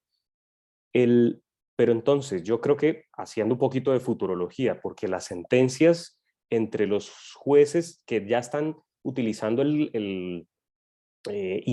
imponiéndole cargas para llegar a declarar la nulidad, cargas que incluso el 1058 no contempla, yo creo que vamos a estar en el momento en el que el asegurador, para poder oponer nulidad del contrato, tiene que demostrar que obró de manera diligente. ¿Qué implicaría obrar de manera diligente? Auscultar las condiciones del riesgo, aunque la misma ley le permite no inspeccionarlo. La ley no lo obliga, la ley le deja la facultad de tomar o dejar, inspeccionar o no, pero la buena fe sí le obliga a auscultar las condiciones por su condición de profesional. Ahora, significa entonces que la parte, la candidata a tomador del seguro, entonces ya no tiene la obligación, el deber de sinceridad? Por supuesto que no, precisamente porque el principio de buena fe es dúctil y permite asignar comportamientos a ambas partes. Materia difícil que tendrá el juez, por supuesto, de ponderar esa carga de diligencia y de transparencia en ambas partes. Y uno podría llegar a encontrar una fórmula media entre el deber de informar precontractual por parte del asegurado o candidato asegurado y el deber de auscultar por parte del asegurador en una especie de consecuencialismo, y es, si me permiten ese término, es decir, que si la parte asegurada cumplió, aunque a candidata asegurada, cumplió, aunque insuficientemente, su deber de información, lo que hacía secas con el 1058 se le penalizaría con la nulidad, el criterio del juez sea que a partir de esa información preliminar se le pase, permítanme el símil con el fútbol, el balón a la cancha del asegurador para que éste hubiese auscultado las condiciones del riesgo. Al punto que se pueda determinar el todo o nada, es decir, ¿es nulo o no es nulo el contrato? Y yo no descartaría la posibilidad, eso es algo que yo mismo estoy investigando, de disminuir la indemnización, es decir, declarar la nulidad parcial del contrato, porque eso también lo permite nuestro régimen contractual, pero no en la totalidad del valor asegurado, sino en forma parcial, en tanto que la parte asegurada participó por supuesto, o dio lugar a la nulidad, pero que la parte aseguradora, por infracción a sus deberes de diligencia que manda la buena fe, también contribuyó a la realización del mismo y por consiguiente quede obligado al pago. Insisto que es futurología y reflexiones muy primarias, pero yo creo que hacia allá nos vamos apuntando y todo en el marco de la estructura dogmática contractual. De hecho, ahí, digamos, complementando lo que decía Alan, la jurisprudencia, tanto de la Corte Constitucional como de la Corte Suprema de Justicia en este momento se ha inclinado de manera fuerte por exigir una mayor carga de sagacidad, derivada también del principio de buena fe, en cabeza de las compañías de seguro. Digamos, una carga de sagacidad más amplia de la que tradicionalmente pues, se identificaba en materia de seguros, y es, hombre, verifique, revise la declaración de estado de riesgo, confirme que la información declarada haya sido cierta o no haya sido cierta, impidiéndole a las compañías de seguro el que pretendan la nulidad del contrato en los casos en los cuales no cumplan con esa carga de sagacidad. Yo sé que es una cuestión bastante polémica, pero la jurisprudencia, digamos, de nuevo, de ambas cortes ha empezado a apuntar en ese sentido. Hay contradicciones jurisprudenciales, hay veces se recibe, hay veces no se recibe la postura, pero tenemos bastantes sentencias por ahí. Y de hecho, acá revisando rápidamente la circular básica jurídica, me acuerdo, por ejemplo, que otra de las prácticas abusivas que trae esa circular básica jurídica 029 en materia de seguros es, por ejemplo, una consistente en indagar los requisitos de asegurabilidad únicamente al momento de ocurrencia del siniestro y no al momento de celebración del contrato. Y entonces, digamos, ahí entra la duda de, bueno, es indagar los requisitos de asegurabilidad, ¿qué conlleva? ¿Cierto? ¿Cuál es el alcance de la expresión? E implica, digamos, una confirmación o verificación de lo que dijo el tomador o no, pero todo eso es, digamos, como parte del debate. Sí, si me permites también una contribución, porque creo que vamos en la misma línea, Daniel. A propósito de lo que menciona la profesora Marta Neme en el chat, a quien por supuesto saludo, y hace un rato que Daniel la evocó, y yo lo hago también con todo cariño. Pues creo que esa es una explicación clarísima del propósito proteccionista de la norma, que hace referencia al neoformalismo que comenté hace un instante, y otro aspecto de futurología, y yo lo veo más próximo que tarde, y es que así como hoy estamos hablando del deber de información, del predisponente de las condiciones, todo lo que ya está normatizado, rápidamente estaremos yendo hacia imponer deberes de asesoría y de advertencia. sumado al hecho del reconocimiento sobre la realidad, y es que el consumidor no actúa de forma razonable, es la parte débil del contrato y por tanto merece una tutela mayor. De tal manera que tendríamos que pasar por romper o variar el sentido del paradigma acerca de la presunción del conocimiento de la ley. Y eso es algo que en nuestro ordenamiento, pues, es eso, un paradigma necesario para evitar la anarquía, que presumamos el conocimiento de todos para poder ser destinatarios de los efectos normativos, pero que en materia del consumidor no necesariamente esa presunción sobre el conocimiento de la ley, y aquí hago el paréntesis, me estoy refiriendo al conocimiento que se espera de un candidato a asegurado acerca de las consecuencias de nulidad relativa por desinformación del estado del riesgo. Esas consecuencias deben ser, van a seguramente a ser morigeradas en la medida en que es a la parte profesional quien deba asesorar incluso de manera precontractual a ese candidato sobre las eventuales circunstancias de su desinformación. En otras palabras, que creo que es bastante sencillo e invita a incrementar la lealtad. Señor asegurado, si hablara así el asegurador, si usted me miente, esta va a ser la consecuencia. Luego entonces le pido que me cuente de manera especial este y este y este detalle. Incluso después de contarle, pues, si es que es un profesional que se dedica permanentemente a la selección del riesgo, sea delegado o no delegado, cualquier forma de comercialización, pues continúe su labor de auscultar las condiciones del riesgo. Y eso que solamente estaríamos en el plano, bueno, bastante importante, pero en el plano precontractual. Ni qué decir eso mismo aplicado a toda la fase de ejecución, por ejemplo, frente a los aspectos de la prima de vengada, del deber de información sobre las modificaciones del estado del riesgo, incluso en la fase postcontractual acerca de los deberes de colaboración en la subrogación, y resalto incluso, por ejemplo, aspectos como el infraseguro. Y yo solo cierro con esto. Cuando mi abuela, que llegó a séptimo de bachillerato quizá, conozca lo que es un infraseguro, podría yo callarme y decir no es necesario tanta información al consumidor de seguros. Sin embargo, ella perfectamente contrata un seguro y no conoce todas las dimensiones normativas de este contrato tan complejo. Justamente eso es lo que justifica, más bien, todas estas normas de protección y esta visión, yo creo que algunos dirán ultraproteccionista, pero yo creo que apunta a una justicia contractual. Daniel, Alan, para ustedes, ¿cuál habría sido la decisión ideal del caso?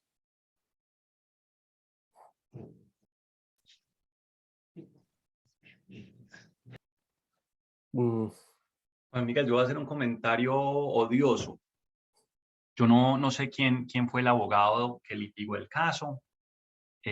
No sé si estará pues acá entre nosotros o no. Y es muy fácil analizar con retrovisor un caso y decir que uno hubiera planteado la demanda, tanto la demanda original como la demanda en casación, de formas distintas cuando ya el caso se perdió, ¿cierto? Con retrovisor planear todos los casos es muy fácil, pero pues ya que lo podemos hacer con retrovisor porque tenemos la sentencia de la Corte, yo tal vez hubiese enfocado un poco diferente la demanda de casación, ¿cierto? No circunscribiéndola únicamente, digamos, un ataque a la ineficacia de las exclusiones para evitarnos el problema que se tuvo en la sentencia, y es que la Corte dice que la decisión del tribunal no se basó en las exclusiones sino en la cobertura, sino que entonces lo que hubiese hecho es hubiese incluido dentro del ataque también la descripción de la cobertura, explicitando que es que la descripción de la cobertura también tiene requisitos de eficacia y que tampoco se cumplieron, para concluir que la restricción de la cobertura era ineficaz y que por lo tanto el evento sí estaba cubierto. Digamos que esa es una solución paralela que me parece interesante. Pero la otra forma en la que se hubiese podido discutir el caso es, como lo mencionaba al principio, debatiendo la validez de las condiciones particulares. No tengo información precisa sobre el caso y no sé si esas condiciones particulares que figuraban en el anexo, si fueron negociadas o no, si hay pruebas dentro del proceso de que fueron negociadas o no. No sé si se enviaron por correo electrónico y el cliente dijo que estaban bien, si hubo intermediarios de por medio, corredores de seguro o agencias de seguro, y todo eso, digamos, impacta este análisis. Pero entonces también me hubiera gustado saber un poco más sobre las condiciones, digamos, de colocación de la póliza, para saber hasta qué punto se puede afirmar que hubo consentimiento frente a las condiciones contenidas en el anexo, y si no hubo consentimiento frente a las condiciones contenidas en el anexo, pues tal vez oponerme a que la definición de cobertura contenida en el anexo le sea aplicable al caso concreto,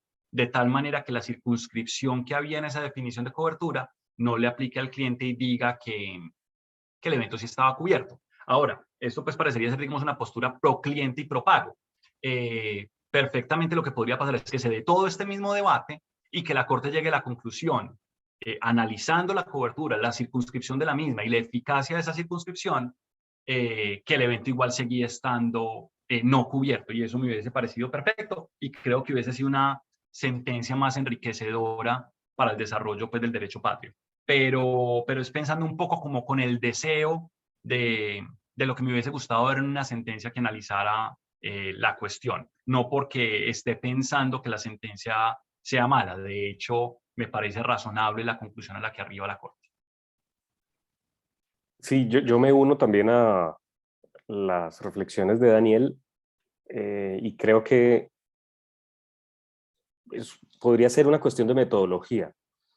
Diferenciar lo que implica el control de incorporación de las cláusulas del control de contenido de las mismas, siendo las primeras una cuestión de forma y la segunda es una cuestión de fondo.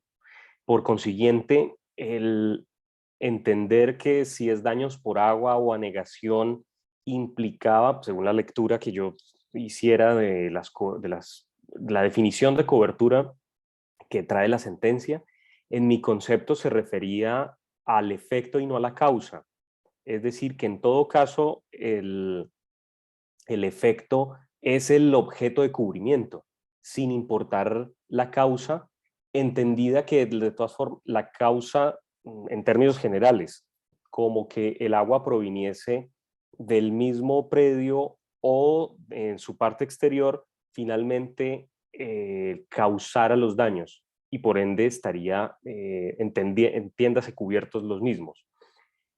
Todo eso anotando que para eso también hay normas de protección al consumidor, específicamente las del Estatuto del Consumidor en la Ley 1480, sobre la interpretación favorable al consumidor. Yo creo que en esa posible, si es que cuando tuviéramos aquí más elementos, podríamos reflexionar de mejor manera, pero si es que el caso pudiera identificarse como cubierto por alguno de las dos coberturas, o existir alguna ambigüedad entre las dos, necesariamente debía ser interpretado en favor del consumidor. Daniel, Alan, ¿ustedes consideran que en algún aspecto de la protección al consumidor se esté quedando corta nuestra legislación pues, sobre la materia?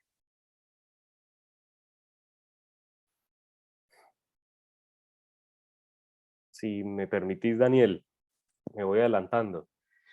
Yo creo que sí, por algo que ya había mencionado hace un rato, y es cómo se logra una mayor tutela al consumidor, una mayor protección. Y yo creo que resulta insuficiente el deber de información ante un gran grupo de consumidores legos, profanos en seguros, y por supuesto en otras materias financieras.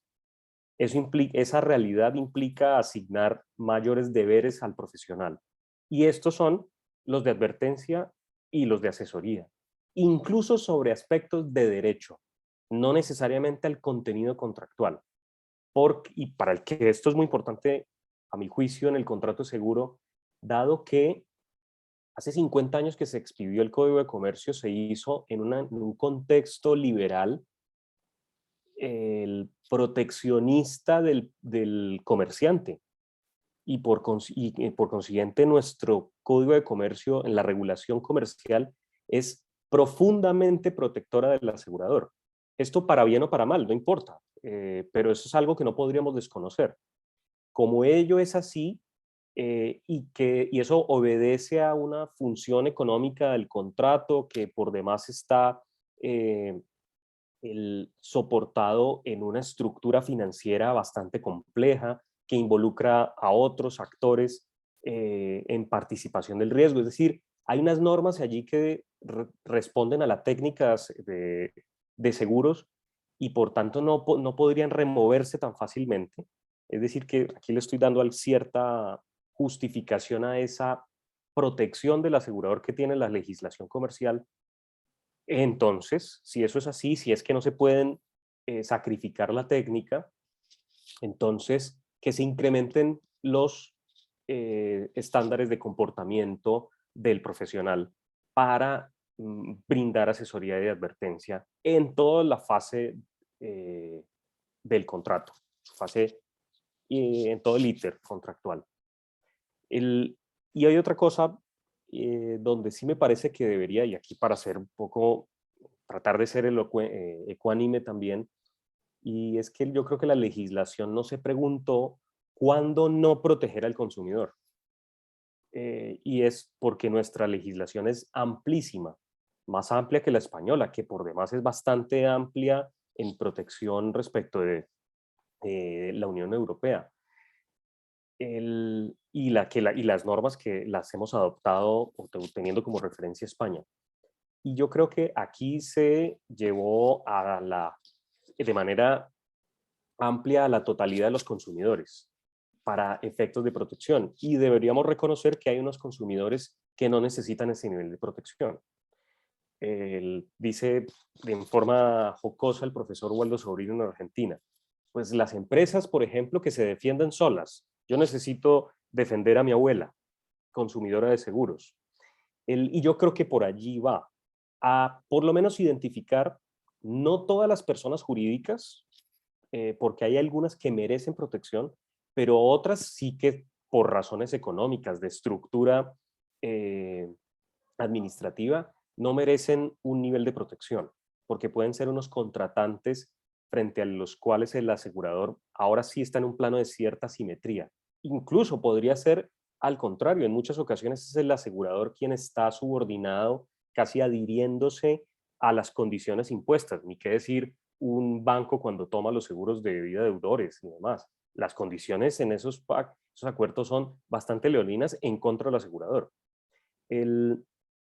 Y solo cierro con esto, me disculpo si me extiendo un poco, referir un laudo de 2019 en el pleito de Biofil contra Allianz y Mapfre, en la que los árbitros, a propósito de la figuración en la primera página de la póliza de una exclusión, que era el aspecto medular del litigio, que en efecto quedó probado que no estaba en la primera página, hizo un análisis de interpretación sobre la norma, a mi juicio inaplicable, pero indicó que no podía darse los efectos de protección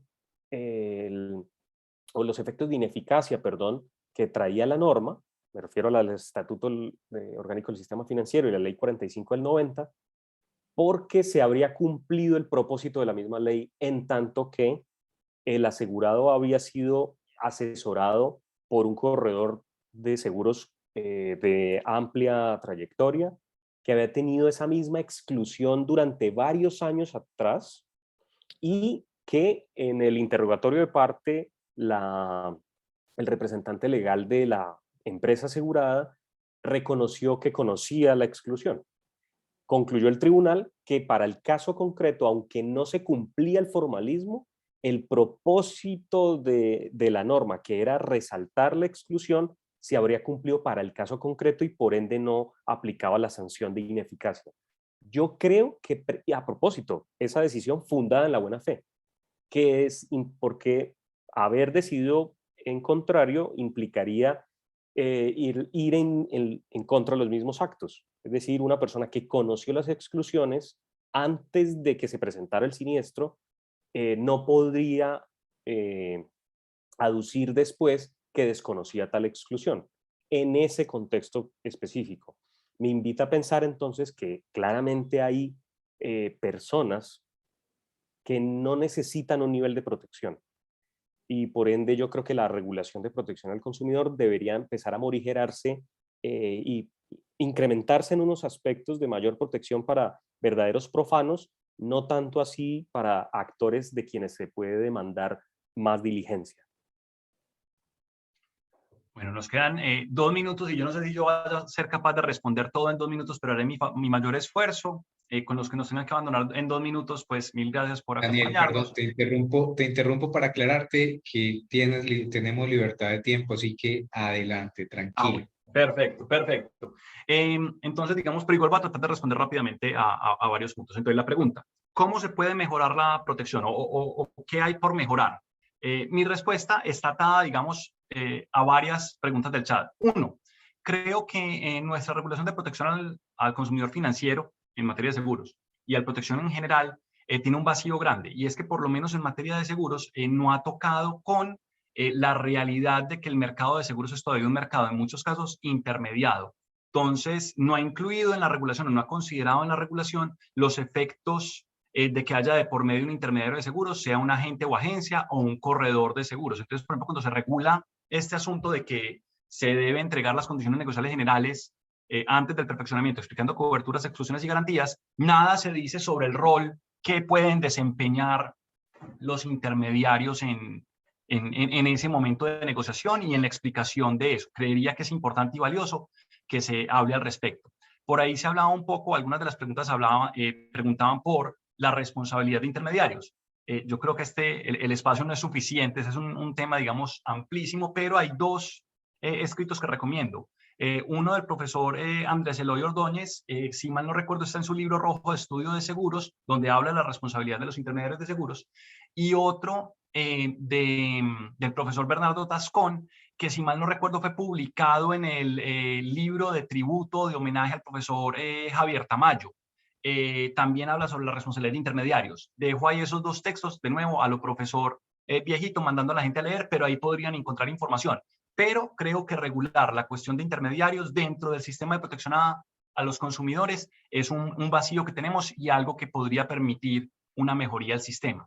Otro punto que creo que es valioso regular mejor son los esquemas de banca seguros y de seguros asociados a créditos o seguros asociados al sector financiero. Y había otra pregunta también ahí, llegaba y decía, hombre, es que en muchos de esos contratos el tomador es la entidad financiera. Yo creo que en esos casos vale la pena una regulación especial o por lo menos un desarrollo jurisprudencial especial, y de hecho dicen algunas sentencias de la Corte en este sentido, porque más allá de que formalmente el tomador del seguro marco sí es la entidad financiera, digas el banco, la entidad leasing o cualquiera de estos, en el fondo hay de nuevo una pequeña toma de seguro por parte de cada asegurado, y yo creo que en ese caso las normas que hacen referencia al tomador deben extenderse a esos, llamémoslos microtomadores asegurados, donde la protección entonces no se le deba a la entidad financiera que contrata el seguro macro, sino que se le deba a cada uno de los consumidores financieros micro. Creo que eso no necesita necesariamente reforma estatutaria, creo que vía interpretación jurisprudencial se puede hacer, pero como no ha ocurrido, digamos, de manera contundente y clara, creo que ahí hay, digamos, otro aspecto en el cual se puede mejorar nuestras normas de protección al consumidor financiero. Dos cosas más que quiero mencionar, ya no están relacionadas con la pregunta de Juan Miguel, pero están en el chat y las quiero contestar. Una tiene que ver, es la pregunta de Mauricio López sobre, hombre, muchas veces hay seguros de estos que son tan complejos que no cabe todo dentro de la primera página. ¿Qué pasa en esos casos? Esa cuestión fue abordada por la Circular Básica Jurídica 029 del 2014 y de hecho también había sido abordada por la circular anterior.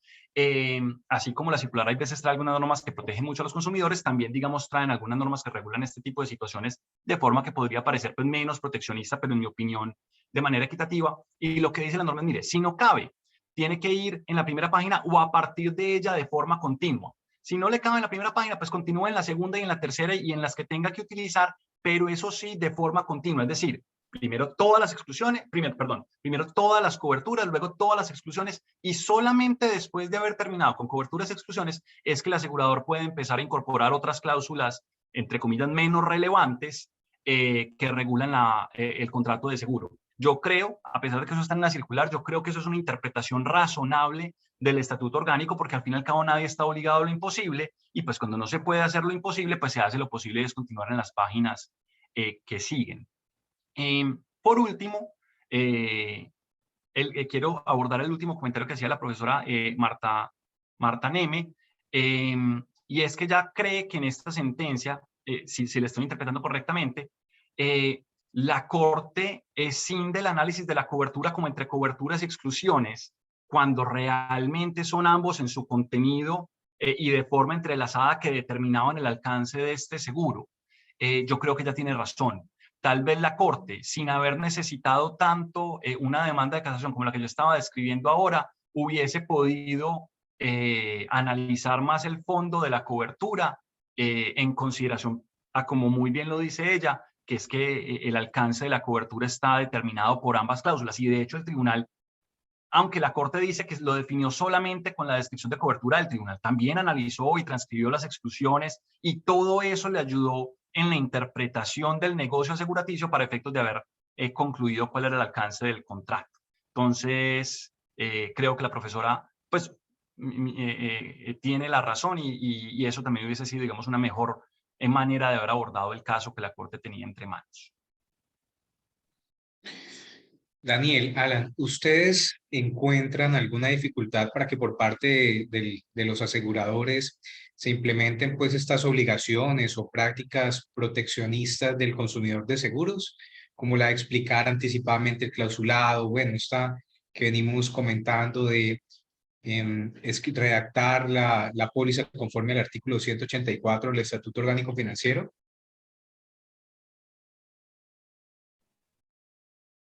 Juan Miguel, me voy a tomar la palabra acá, Alan, si me lo permitís. Claro, hombre.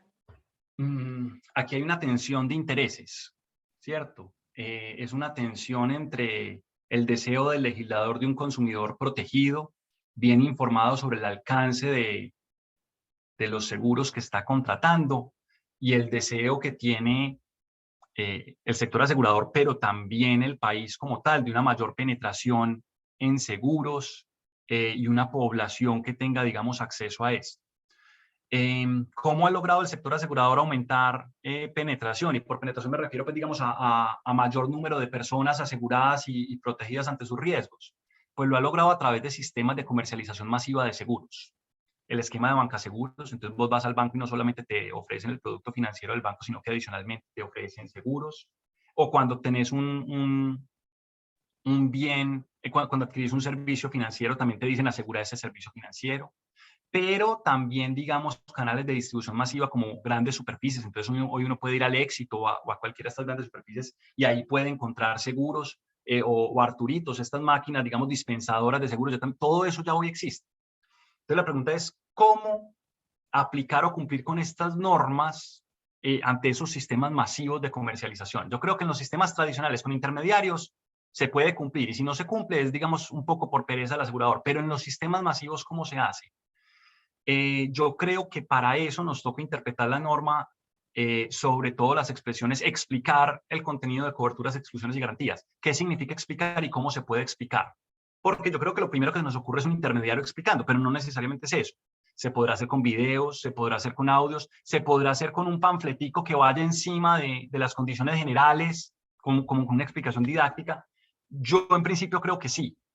Y eso tal vez pueda minorar un poco la carga, permitiendo que se cumpla el propósito. Pero sin duda habrá situaciones en las cuales esto seguirá siendo complejo y en los que tal vez los aseguradores quieran proponer que haya algunos seguros muy específicos exentos de esas cargas, como ocurre, por ejemplo, con el SOAT, ¿cierto? Que al estar, digamos, preestipulado legalmente su cobertura no es nada de esto necesario. Yo creería que se podrían hacer esas excepciones, pero tendrían que estar muy bien justificadas y muy bien descritas para efectos efectos de que el legislador las pueda hacer. Yo quisiera controvertir el parecer de Daniel en ese último punto, porque justamente la penetración que se ha logrado es para llegar a zonas socioeconómicas que normalmente han estado marginadas del servicio de seguros privados. Y yo creo que es justamente a quien más se necesita proteger, porque que una persona de clase media alta tenga una frustración en un contrato de seguro puede no ser tan grave como que la tenga una persona que espera una indemnización menor en una zona popular de una gran ciudad. Es decir, el peso para alguien que no lo tiene tanto es mucho más grave. Y esta persona pues tiene presumiblemente menor educación. Por consiguiente, yo creo que no podría exceptuarse de la mayor protección, esto es explicación e información de quien más necesita protección. Pero adicionalmente, yo creo que implica, llevamos 10 años desde la última norma y lo traigo con cierto empirismo. Yo observo varios aseguradores comercializar de la misma manera que hace 20 años. Luego parece que no existiera, dejando de lado unos cuantos aseguradores tremendamente leales y juiciosos, pero en general no haya una disposición real de acatar esa protección real de información. ¿Qué pasa por, yo creo, simplificar los productos? Lo que llaman productos en el sector asegurador.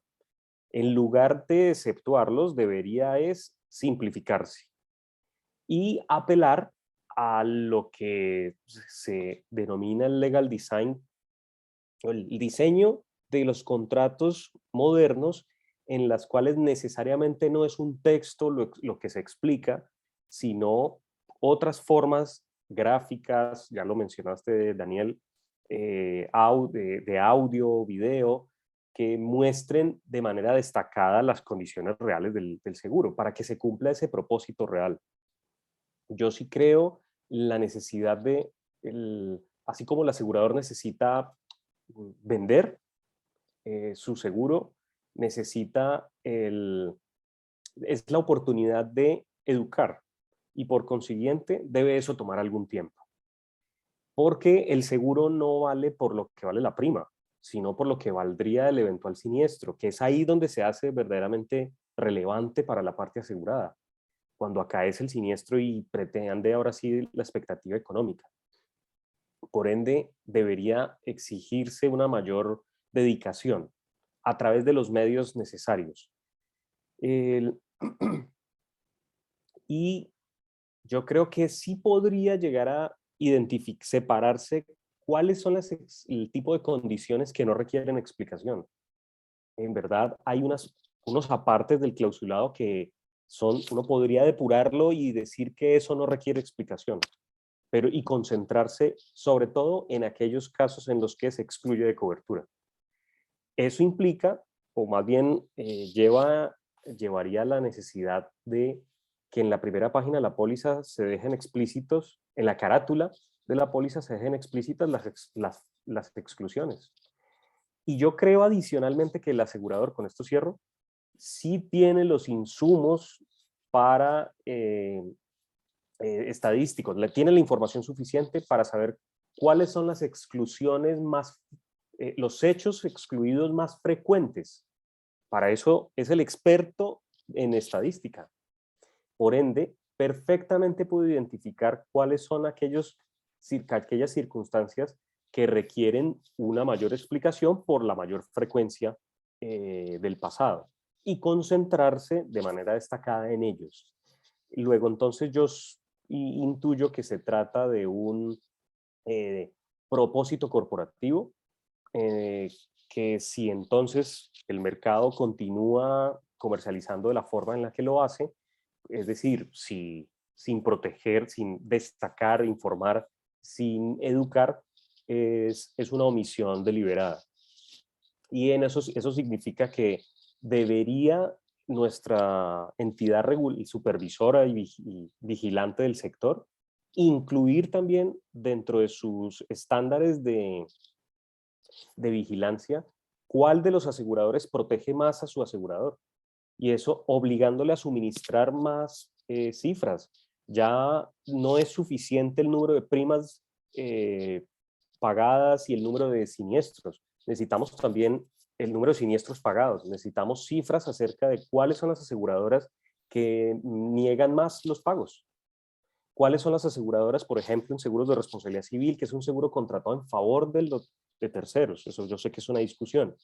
Y además de un tercero en debilidad, que es una víctima.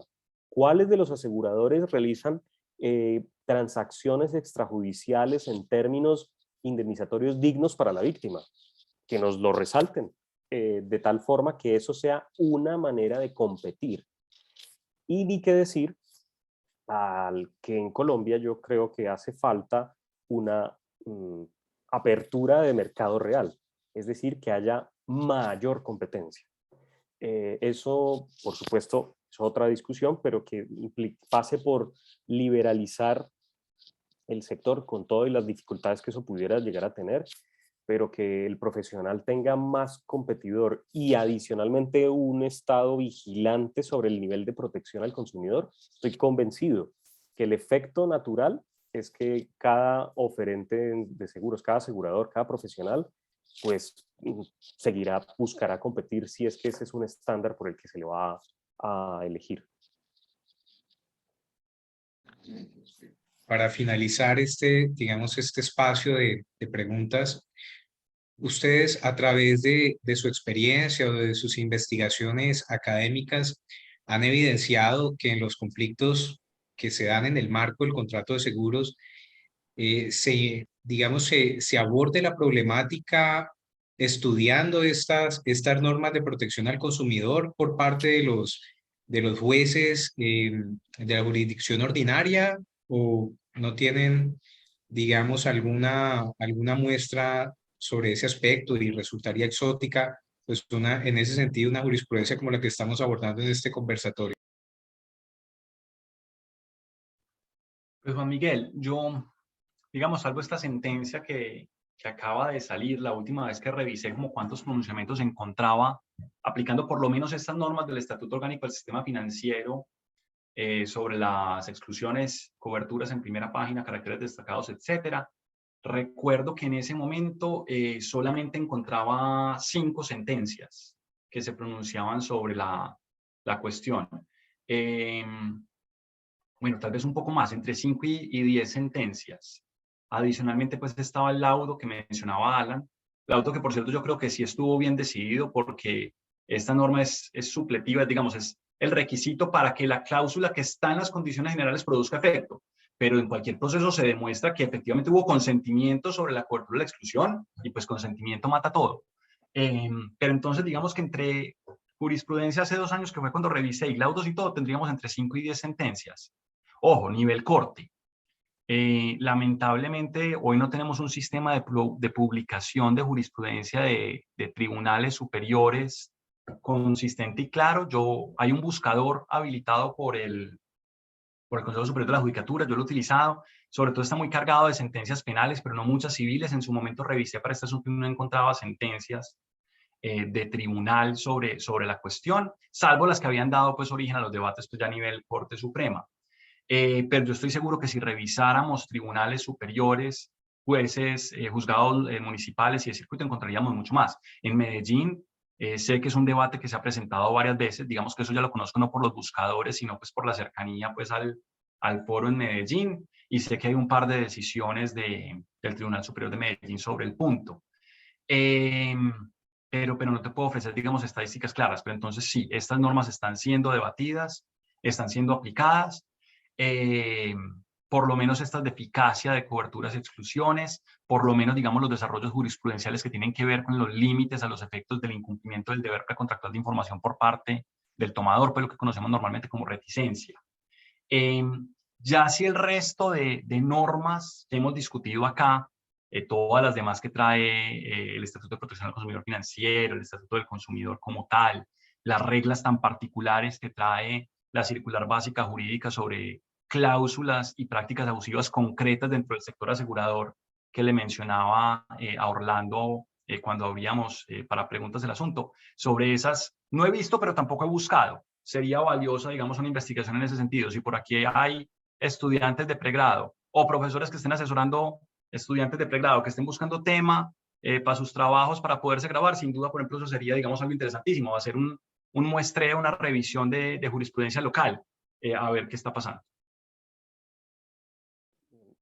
Me viene a la memoria un comentario al paso en una sentencia que dictó un juez aquí en la ciudad de Cali, en la que me llamó la atención su comentario, que fue una digresión y él pretendía que fuese aclaratoria. Cuando en el juicio estaba justamente la necesidad de aplicar las normas de incorporación, que si figuraba en la primera página, que si fue explicada, etcétera, en eso se centraba el juicio. Él afirmó que más o menos esto.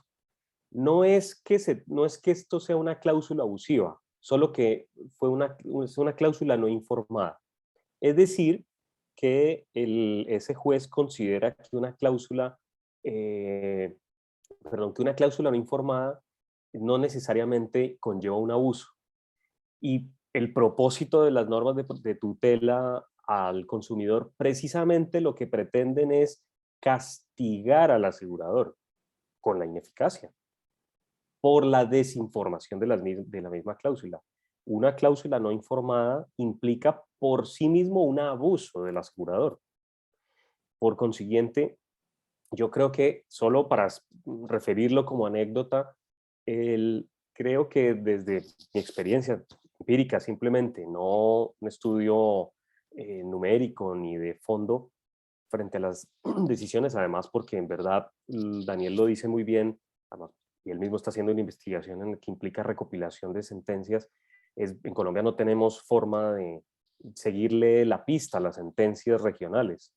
Y la Corte en verdad solamente ha tomado referencia a las normas de protección al consumidor en unas sentencias a propósito del seguro de responsabilidad civil.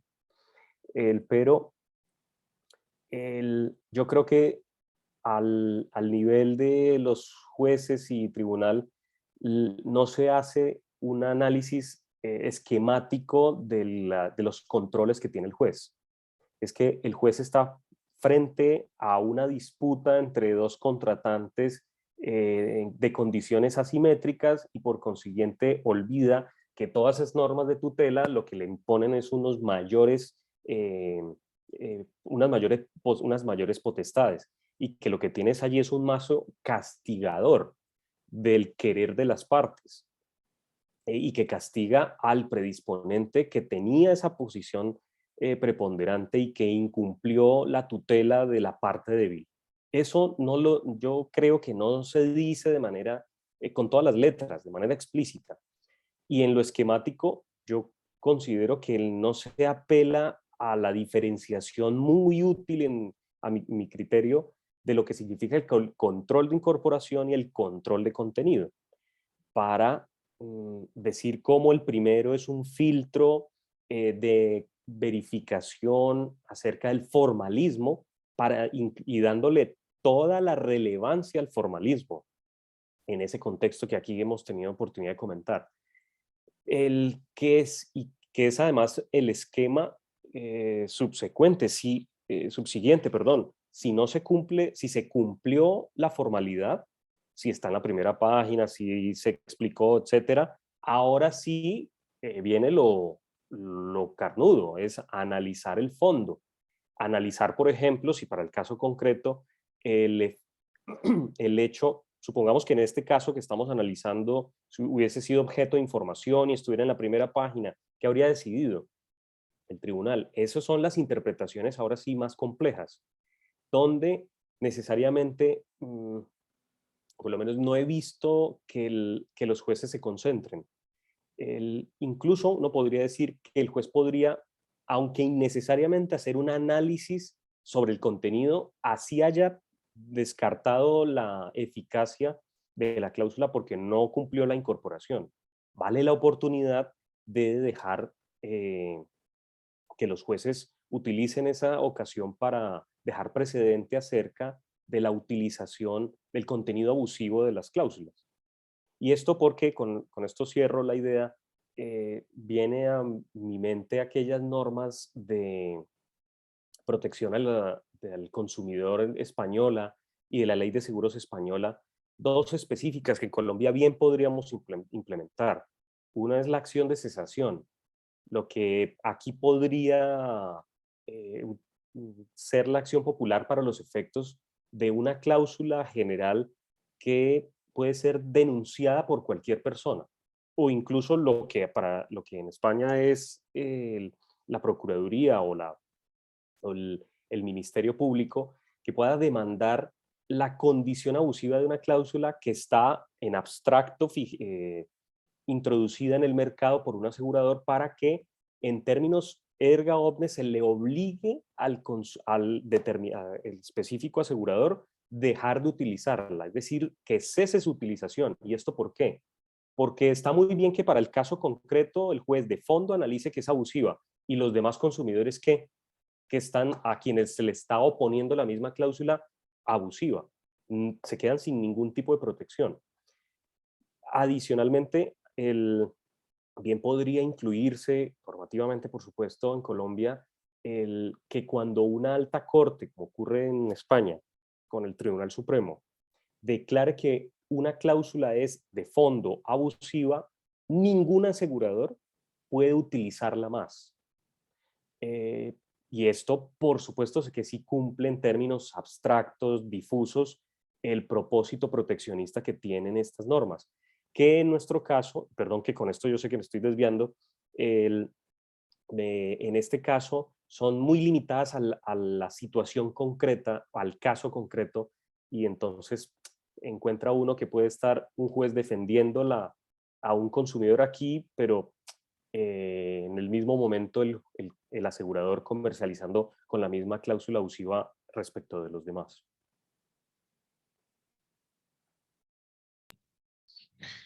Muy bien. Un comentario que yo me siento obligado a hacer es ese sentir de que la sentencia, igual que ocurriría con cualquier otra, realmente nos queda debiendo, y digo cualquier otra que pretenda solucionar, digamos, esta tensión a la que se ha referido Daniel, pues siempre se quedaría corta, porque ciertamente la problemática aquí, al menos desde mi perspectiva, es metajurídica. La problemática aquí es cómo puede lograr el asegurador moderar su conducta de manera que pueda ajustarse a lo establecido en la norma. ¿Cómo puede el asegurador moderar su conducta de manera que pueda cumplir cabalmente lo dispuesto en el artículo 37 de la ley 1480, lo dispuesto en el artículo 184 del Estatuto Orgánico Financiero? Pues dado que no es, digamos, es más bien, es muy evidente que en la práctica se vuelve supremamente difícil desde la parte operativa. Y eso ninguna sentencia, estimo yo, lo va a solucionar. La Corte, lo que sí considero que de alguna manera, creo que desaprovechó un poco, era la ocasión para dar alguna luz respecto de cuáles pueden ser esas conductas a las que el asegurador se puede atemperar en el marco de esta normatividad. Pero entonces la solución más allá de esto está en cómo el sector asegurador puede tomar ejemplo de otros sectores que, a medida en que la economía ha ido evolucionando, en la medida en que los negocios, los mercados se han ido masificando, pues han tenido que vivir estos procesos. Y me permito pues hacer digamos un símil que espero que sea afortunado, y es en el momento en el que la salud empezó a masificarse, incluso con los procedimientos estéticos. Miren ustedes que los consentimientos informados también mutaron, ¿no? Ahora es muy común encontrar el video a través del cual te explican todos los riesgos a los que estás sometido como paciente en el marco del procedimiento que te vas a realizar. Es decir, te están informando, te están explicando, digamos, cuáles son los riesgos, y por lo tanto, pues se da ese contenido que se requiere para que el consentimiento sea realmente informado. Haciendo un símil, pues básicamente creo que el sector asegurador dispone de una plataforma más que adecuada para efecto de implementar esta clase de práctica a través de, digamos, a través de todos los medios disponibles. Incluso creo que las redes sociales podrían también ser en determinados pues, casos, podrían ser una ayuda muy fuerte para la consecución de ese objetivo. Pero miren ustedes que no depende del sentir o disentir de la Corte con respecto a una serie de normas que de una u otra forma, y por supuesto que esto sometido a discusión, tienen un contenido claro, reitero, sometido a discusión, por supuesto.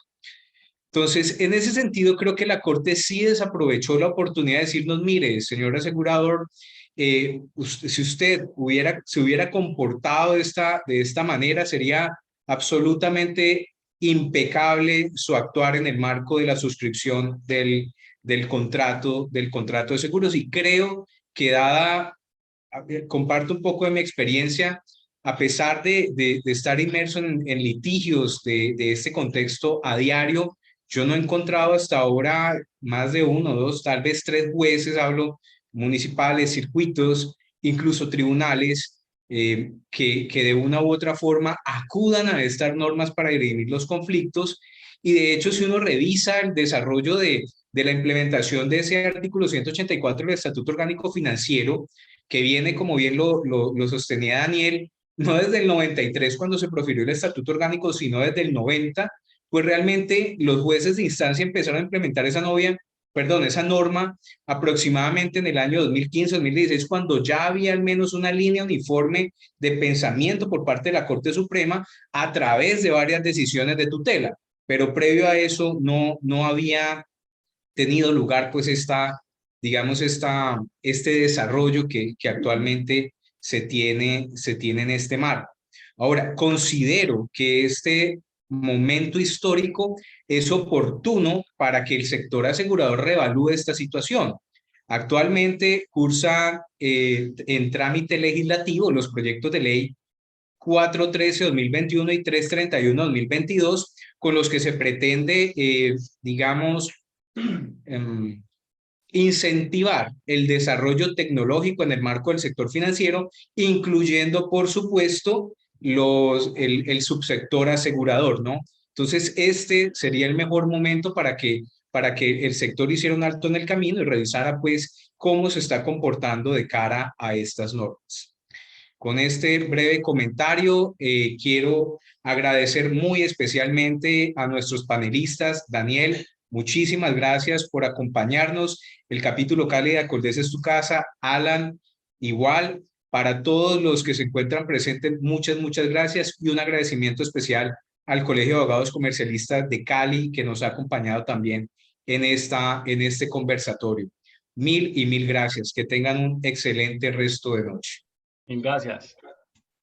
Gracias de nuevo. Un gusto, Daniel, compartir contigo. Gracias a todos y todas. A ustedes, muchas gracias.